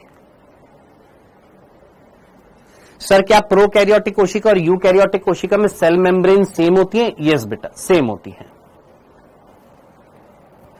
उनकी कॉम्पोजिशन सेम होती है। प्रोटीन, लिपिड, कार्बोहाइड्रेट, फॉस्फोलिपिड, ये ग्लाइकोलिपिड सब कुछ सेम होता है। परसेंटेज अलग अलग हो सकती है लेकिन चीज एक ही है उनमें। हाँ जी, डन। चलिए, ये 7 फंक्शन थे। ये 7 फंक्शन पढ़ने के बाद में अब आजा तेरी एनसीईआरटी हाईलाइट। ले मेरे भाई, आजा तेरी एनसीईआरटी। ये नई एनसीईआरटी है। यहां से लेकर कहां तक पढ़ना है तेने? यहां तक एक बार पढ़ ले और फिर मेरे से कहे कि सर हमको ये लाइन समझ में नहीं आई है। फिर मैं बताऊंगा कौन सी लाइन तेरे को समझ में नहीं आई है। यहां से पढ़। जीव द्रव्य झिल्ली का यानी जीव द्रव्य झिल्ली यानी प्लाज्मा मेम्ब्रेन, सेल मेम्ब्रेन, जीव द्रव्य झिल्ली, कोशिका झिल्ली प्रकृति में वर्णात्मक होती है। इसका मीनिंग मैं तेरे को ऑलरेडी बता चुका हूं। और इसके द्वारा कोशिका बाह्य वातावरण के संपर्क बनाए रखती है। सर इसका मतलब क्या है? अरे जरा सोचिए, कोशिका है, इसके बाहर वातावरण है, तो वातावरण के संपर्क में कौन आ रही है? सर कोशिका झिल्ली आ रही है या नहीं आ रही है? हाँ सर, कोशिका झिल्ली बाहरी वातावरण के संपर्क में है, बिल्कुल है। अगर कोशिका भित्ति नहीं हुई, अगर ग्लाइकोकैलिक्स नहीं हुआ, तो किसके संपर्क में होएगी? बाहरी वातावरण किसके संपर्क में होएगा? कोशिका झिल्ली के संपर्क में होएगा। ये लाइन कहने का मीनिंग ये था। संरचना अनुसार यह झिल्ली यूकैरियोटिक झिल्ली जैसी होती है। अभी अभी किसी ने पूछा था, क्या सर ये यूकैरियोटिक झिल्ली के जैसी होती है? यस, लिपिड और प्रोटीन की बनी होती है। यूकैरियोट्स में भी और प्रोकैरियोट्स में, दोनों में सेम होती है। एक विशेष झिल्ली में संरचना जो जीव द्रव्य झिल्ली के कोशिका में फैलाव से बनती है, यानी एक विशेष प्रकार की संरचना है जो झिल्ली से बन रही है। कौन सी? कोशिका झिल्ली से या जीव द्रव्य झिल्ली से, जो कोशिका के अंदर फैल रही है, अंदर की तरफ फैलाव कर रही है, जिसको हमने बोला मीजोजोम या मीजोसोम। एक ही चीज है। यह फैलाव या तो पुट्टिका के रूप में हो सकता है, या नलिका के रूप में हो सकता है, या बड़ी नलिका, जिसको हम क्या बोलते हैं? पटलिका। जो बड़ी नलिका नहीं लिखी हुई है, डायरेक्टली नाम लिखा हुआ, पटलिका के रूप में मिलती है ये। अब इसके कार्य क्या क्या है? सर कोशिका भित्ति का निर्माण हमने 7वां फंक्शन पढ़ा था। डीएनए की प्रतिकृति हमने 3रा फंक्शन पढ़ा था। साथ ही साथ संतति कोशिका में वितरण में सहायता करती है। सर इसका मीनिंग क्या है? कि जरा सोच, एक है जनक कोशिका, वर्ड ध्यान से सुनना, एक है जनक कोशिका, एक है संतति कोशिका।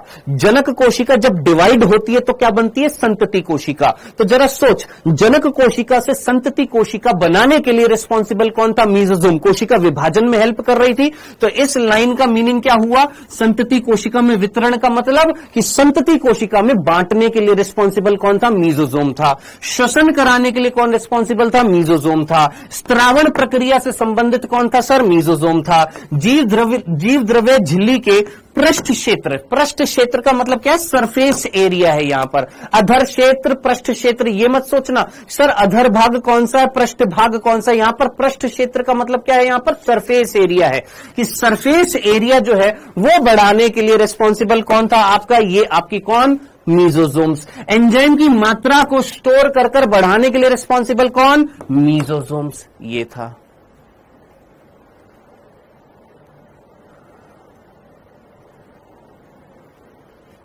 डन। यहां तक मैंने बोला था पढ़ने के लिए, यहां से यहां तक एनसीईआरटी पूरी की पूरी, यहां से यहां तक कुछ भी बाहर नहीं जाएगा।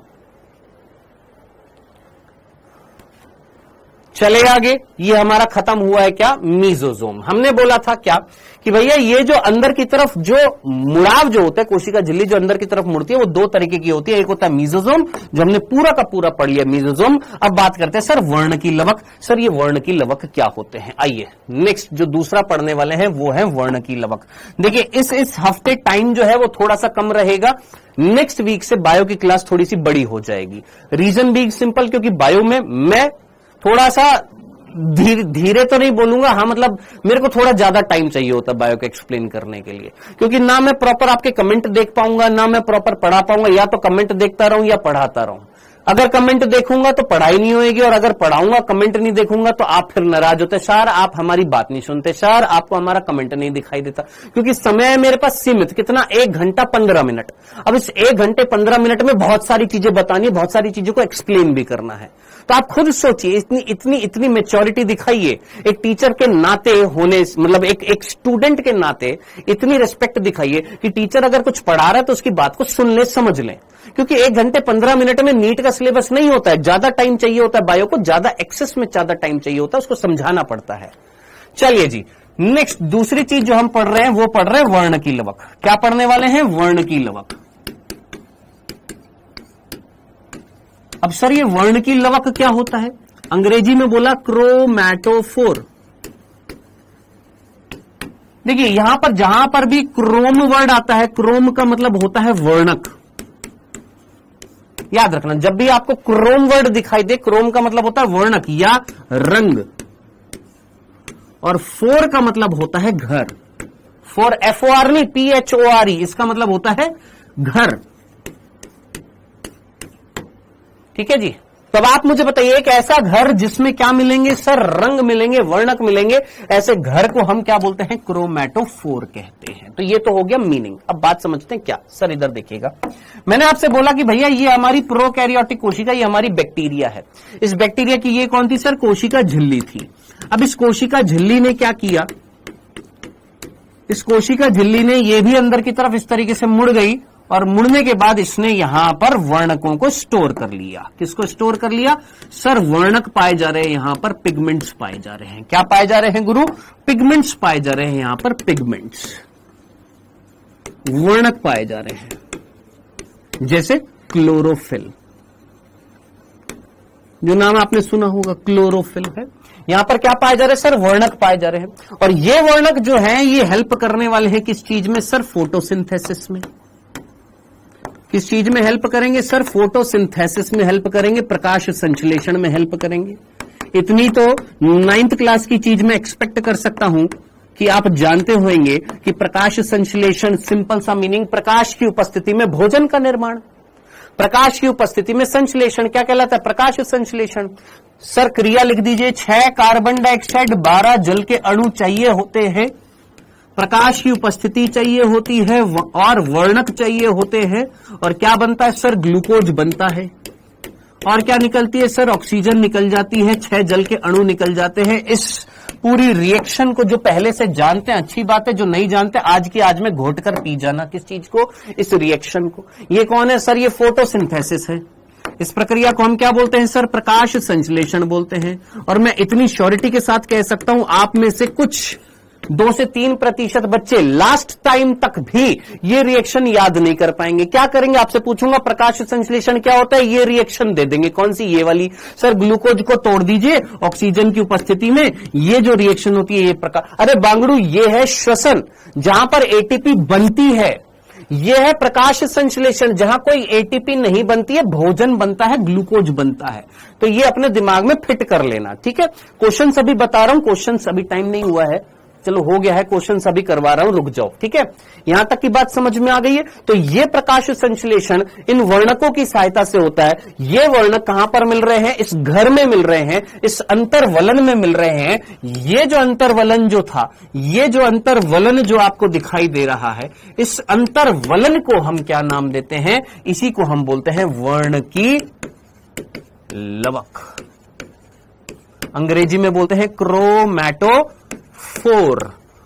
अब लास्ट चीज सुन लीजिएगा, बस इतनी सी बात सुन लीजिएगा, फिर आगे मैं क्वेश्चंस करा देता हूं, ध्यान से सुनना।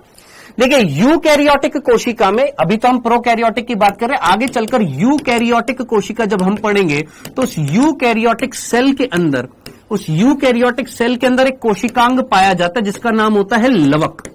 और ये लवक जो होता है, जिसको हम अंग्रेजी में बोलते हैं प्लास्टिड, ये प्लास्टिड जो होता है ये 3 प्रकार का होता है, जिसमें से एक होता है कौन? हरित लवक, हरित लवक। एक होता है जिसको हम अंग्रेजी में बोलते हैं क्लोरोप्लास्ट, एक होता है वर्णी लवक, वर्णी लवक, और एक होता है अवर्णी लवक, वर्णी लवक, अवर्णी लवक। वर्णी लवक को हम अंग्रेजी में बोलते हैं क्रोमोप्लास्ट, और इसको हम बोलते हैं ल्यूकोप्लास्ट। अब मैं आपको बता देता हूं मैक्सिमम बच्चे गलती कहां पर करते हैं, समझना क्या।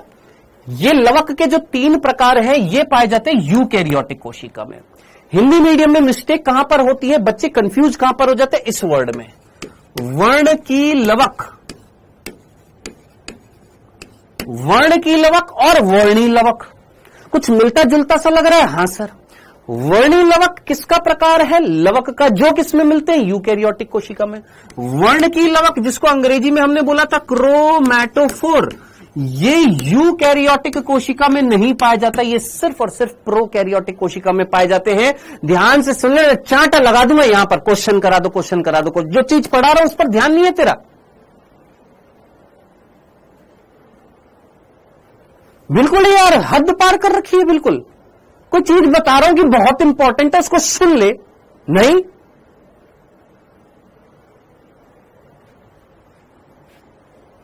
हद है यार, बिल्कुल मतलब लिमिट क्रॉस कर देते हो यार। सर क्विज नहीं आया, नहीं आ रहा नाजिया, आज तुमको नहीं कराएंगे, आज हम क्विज बिल्कुल नहीं कराएंगे। तो बेवकूफी की एक हद होती है, माना बेवकूफी की एक हद होती है, माना आपने स्टार्टिंग में बेवकूफी करी, लेकिन जब कोई चीज बता रहा हूं कि मेरे भाई ये बहुत इंपॉर्टेंट है, सुन, कि मैक्सिमम हिंदी मीडियम के बच्चे गलती कहां पर करेंगे? इस शब्द में कंफ्यूज्ड हो जाते हैं। वर्णी लवक और वर्ण की लवक दोनों मिक्स हो जाता है। इंग्लिश मीडियम वाले नहीं करेंगे, क्यों? क्योंकि वर्ड अलग है। क्रोमोप्लास्ट, क्रोमैटोफोर, क्लोरोप्लास्ट, ल्यूकोप्लास्ट, चारों वर्ड अलग हैं। लेकिन हिंदी मीडियम में ये वर्ण की लवक और वर्णी लवक दोनों में कहीं ना कहीं वर्ड ऐसा लग रहा है कि मिक्सिंग हो रही है, वर्णी लवक, वर्ण की लवक। कई बच्चे इसमें कंफ्यूज हो जाते, तो याद रखना, वर्णी लवक क्रोमोप्लास्ट ये लवक का प्रकार है जो सिर्फ यूकैरियोटिक कोशिका में मिलेगा, ये प्रोकैरियोटिक कोशिका में नहीं मिलता। जबकि वर्ण की लवक जो होता है ये प्रोकैरियोटिक कोशिका में पाया जाता है। और ये किससे संबंधित होता है गुरु? ये जो होता है ये किससे संबंधित होता है? प्रकाश संश्लेषण से संबंधित होता है। कौन? वर्ण की लवक। प्रभु इतना ही था, क्वेश्चन की प्रैक्टिस करनी है, ये लीजिए क्वेश्चन की प्रैक्टिस करिए। ये आपके टोटल पेज नंबर 91 जो है उस पे 9 क्वेश्चन है, टोटल 9 क्वेश्चन है। पेज नंबर 129 इसमें 9 क्वेश्चन है, 9 नहीं है, सॉरी, यहां पर 17 क्वेश्चन है, 9 नहीं है, यहां पर 17 क्वेश्चन है, यहां पर भी 17 क्वेश्चन है। टोटल 17 क्वेश्चन है। मैं एक बार चेक कर लेता हूं, 17 है ना, ये पहला हो गया और ये 17वां हो गया, ठीक है। टोटल 17 क्वेश्चन है यहां पर। पेज नंबर 91, नई एनसीईआरटी में 91, ओल्ड एनसीईआरटी में 129, ये पेज नंबर 91 है, ठीक है जी। आइए पहला क्वेश्चन,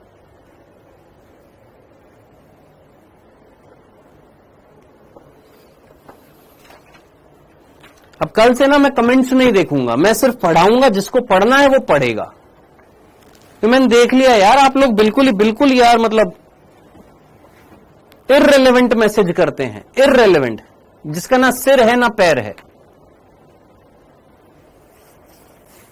तो टीचर पढ़ा रहा है, क्वेश्चन करा दो। अरे पढ़ तो ले पहले।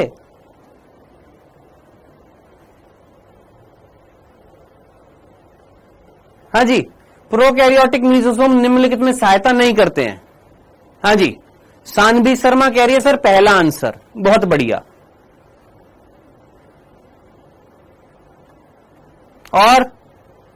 और कोई? सुजीत कुमार कह रहा है सर डीएनए प्रतिकृति, वेल डन। कपिल कुमार कह रहा है सर पहला कोशिका भित्ति निर्माण, वेल डन, गजब। इनको नीट निकालना है। और कोई? अमन एमसीएच कह रहा है सर पहला। फिर कहता मैं अब कमेंट नहीं करूंगा आज के बाद, डर लगता है हमको पूछने में। अरे हम खा थोड़े ना जाएंगे, लेकिन लॉजिकल सुन तो सही। अभी मैंने तेरे को बताया था मीजोसोम के 7 फंक्शन थे, उन 7 फंक्शन में 7वां फंक्शन बताया था कोशिका भित्ति का निर्माण, तीसरा फंक्शन बताया था डीएनए की प्रतिकृति, 6ठा फंक्शन बताया था मैंने तेरे को श्वसन। ये सारे फंक्शन मैंने तेरे को बताए थे 7 के 7, जिसमें ये भी था, ये भी था, ये भी था। क्या प्रकाश संश्लेषण कोई फंक्शन था मीजोसोम का? नहीं सर। ये फंक्शन किसका था? वर्णकीय लवक का था।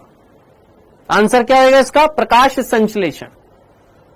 दिक्कत यही तो है, प्रॉब्लम असली यही है कि आपको कोई चीज समझाई जाती है, आप समझते नहीं है। आप अपने आप में चतुर रामलिंगम बन जाते हैं कि कोई टीचर आपको कोई चीज समझा रहा है कि तो सुन ले। नहीं, सुनना नहीं है हमको, क्योंकि आदत नहीं है सुनने की, फालतू की चीज लिखनी है। अब जैसे डॉक्टर विशाल है सर, चैप्टर खत्म हो जाए तो उसके बाद में ना एक लेक्चर ऐसा ले लेना जिसमें ये सारी चीजें रिपीट कर देना। भाई तू यहां पर पहले पढ़ तो ले यार, यहां पर चीजों को सुन तो ले।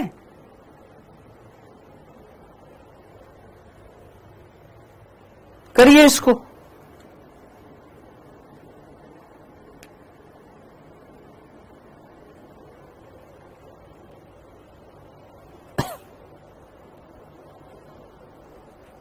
तो असली बात बताऊं आपको, ये क्वेश्चन कर लो। असली बात ये है कि आप में से जितने भी बच्चे इस बैच में आए हैं, इसमें से 50% बच्चे, मैं लिटरली सच्ची हकीकत बता रहा हूं, 50% बच्चे 2 महीने के बाद दिखेंगे नहीं बैच में, क्योंकि उनको सत्य का ज्ञान हो जाएगा कि हमसे ना हो पाएगा।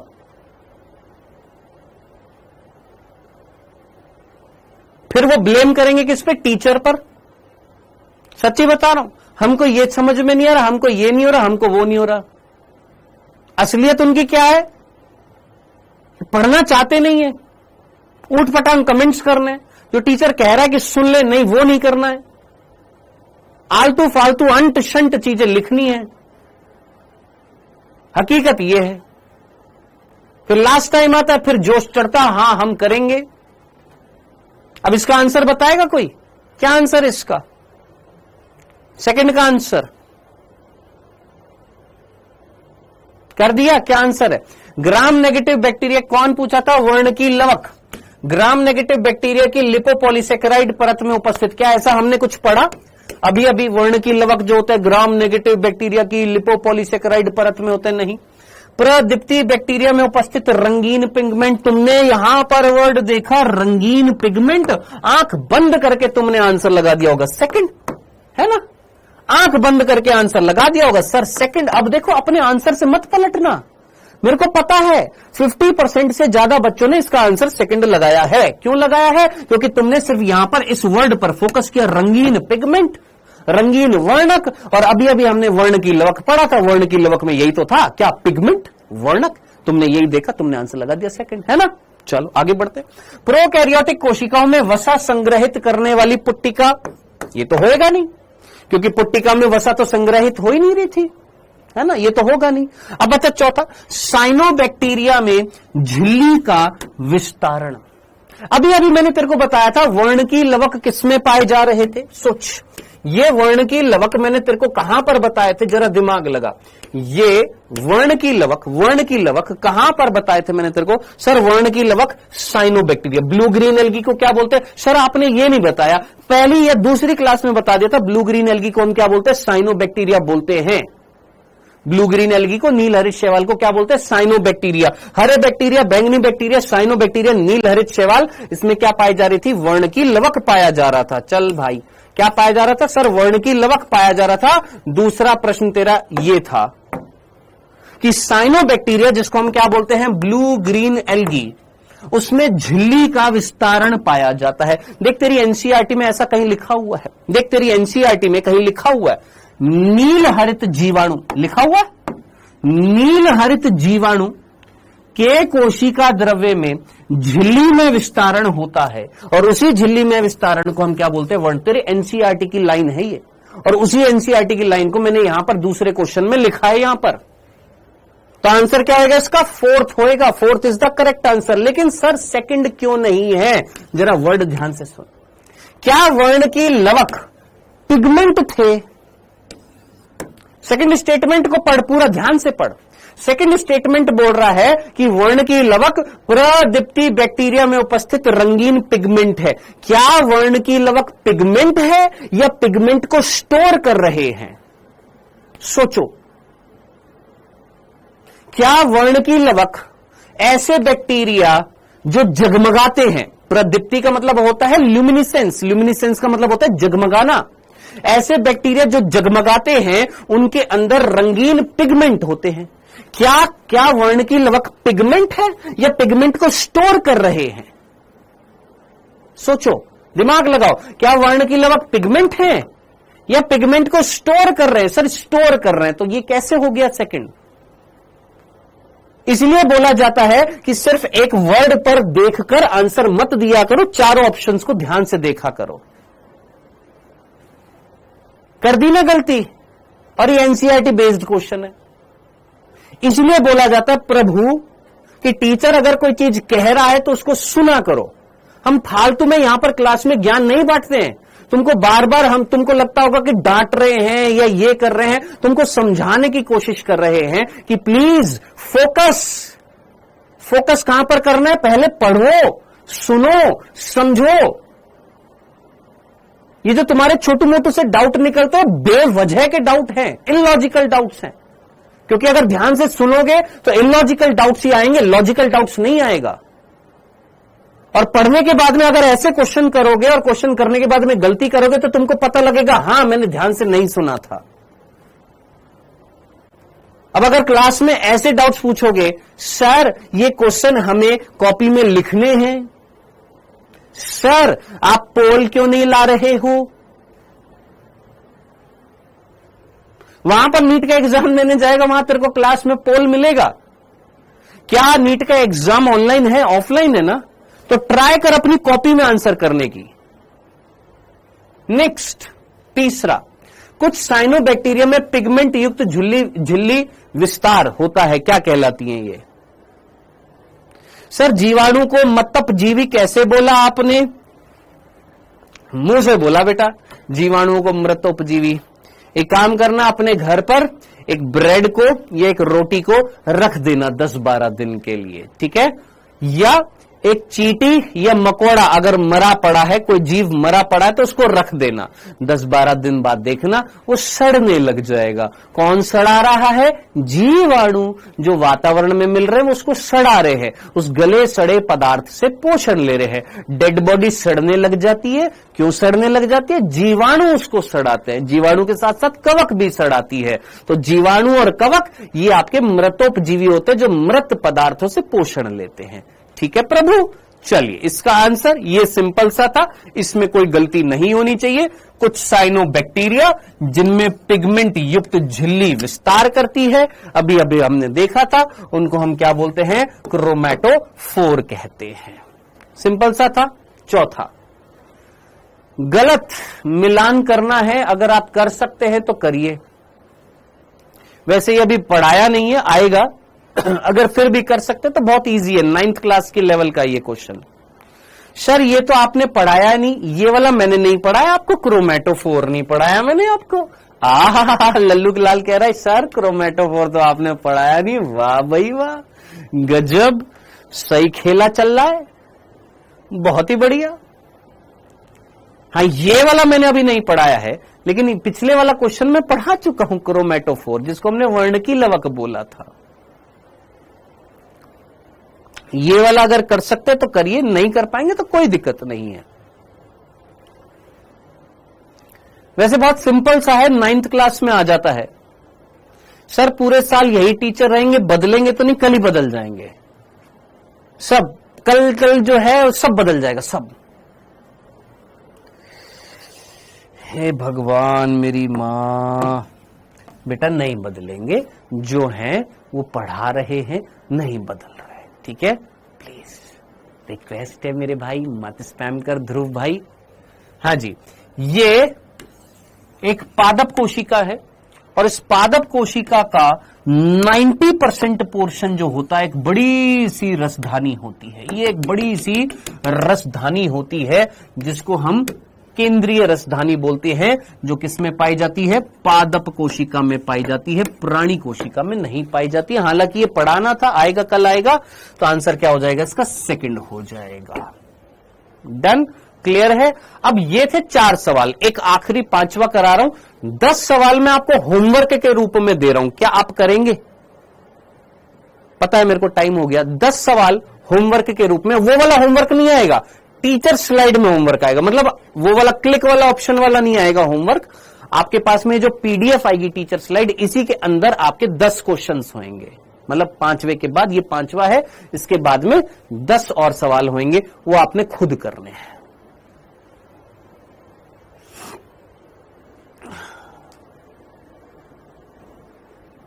ये वाला भी नहीं कराया मैंने, अभी आपको समझाया नहीं है। चलो ये कर सकते तो कर लो, वैसे इसको छोड़ दो, दूसरा सवाल दे देता हूं मैं आपको।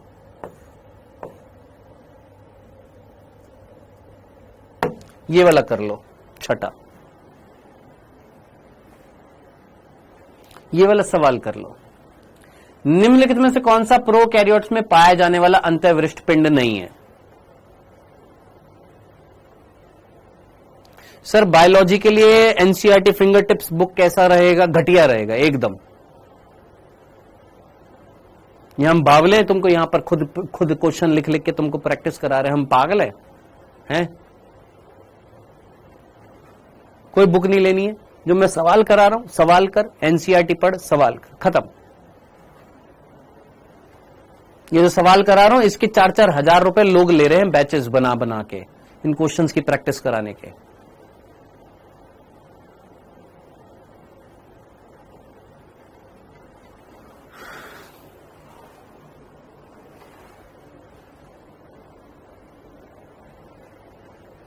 निम्नलिखित में से कौन सा प्रोकैरियोट्स में पाया जाने वाला अंतःवृष्ट पिंड नहीं है? तो अंतःवृष्ट पिंड कौन नहीं है? फॉस्फेट कणिका, ये अंतःवृष्ट पिंड है। साइनोफाइशियन कणिका, ये हमने 5वें लेक्चर में पढ़ा था। ग्लाइकोजन कणिका, ये सारे के सारे क्या है? ये अंतःवृष्ट पिंड हैं। पॉलीसोम अंतःवृष्ट पिंड नहीं है। तो पॉलीसोम क्या है? कल लेक्चर में पढ़ेंगे। देखिए आगे के क्वेश्चंस जो होंगे, कुछ ऐसे क्वेश्चंस होंगे जो अभी आप नहीं कर पाएंगे, इसलिए इट्स बेटर कि हम ये सारी की सारी चीजें कल पढ़ेंगे। पॉलीसोम, अंतःवृष्ट पिंड। अच्छा, जाने से पहले एक क्वेश्चन और कर लीजिए, ये वाला अगर कर सकते हैं तो। ये वाला, इसको अब मॉड्यूल भी चाहिए। सर मॉड्यूल नहीं मिलेंगे क्या? आरंभ 2024 का बैच है, एक बार उसको खोलकर देखना। आकिया खातून जो दिया गया ना, उसको खोलना, वहां पर एनसीईआरटी संपूर्ण नाम से कुछ मिलेगा, वही है मॉड्यूल, उसके अंदर है क्वेश्चंस, उसी के अंदर है हैंड रिटन नोट्स।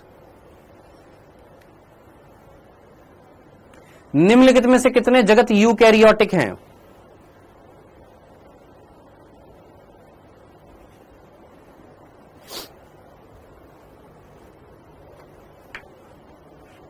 बस कंपैरिजन करना। सर हमको वहां पर उनको ये मिल रहा है, हमको यहां पर ये नहीं मिल रहा, जो तुमको यहां पर मिल रहा है वहां पर वो नहीं मिल रहा है, ये कंपेयर कभी मत करना। हमेशा खुद की थाली में ना हमेशा कमी दिखाई देती है, हाय वहां से थोड़ा सा और मिल जाता, ये मिल जाता, वो मिल जाता। जो तुमको मिल रहा है ना, लिटरली बता रहा हूं, अगर वो भी कवर कर लिया तेरे बायो में 360 में से 360 आ जाएंगे। कितने इनमें से यूकैरियोट्स है? सर ये यूकैरियोट्स है। प्रोटिस्टा, कवक, पौधे, प्राणी, ये चारों के चारों यूकैरियोट्स है। मुनेरा जो है वो यूकैरियोटिक नहीं है, प्रोकैरियोटिक है। आंसर क्या हो जाएगा? 4 यहां पर क्या है? यूकैरियोट्स है। डीपीपी कब मिलेगी? ये क्या है? ये क्या मिल रहा है आपको मेरे भाई? एक काम करते हैं, आज के बाद ये क्वेश्चन कराना बंद कर देता हूं मैं क्लास में। ये जो है ना, ये जो क्वेश्चंस मैं लेकर आता हूं ये बंद कर देता हूं आज के बाद में। कल से क्लास में ये क्वेश्चन नहीं कराऊंगा। अब ये जो क्वेश्चंस जो हैं ये आप खुद करना, यही होती है डीपीपी। मैं ट्राई करता हूं कि क्लास में करा दूं, लेकिन अब तेरे को चाहिए कि सर हमको डीपीपी दो। This is DPP, daily practice paper यही होता है ना, यही क्वेश्चंस होते हैं ना। आप ये करना, ठीक? कल मिलते हैं, इसके आगे का टॉपिक कवर करेंगे। Bye bye, take care.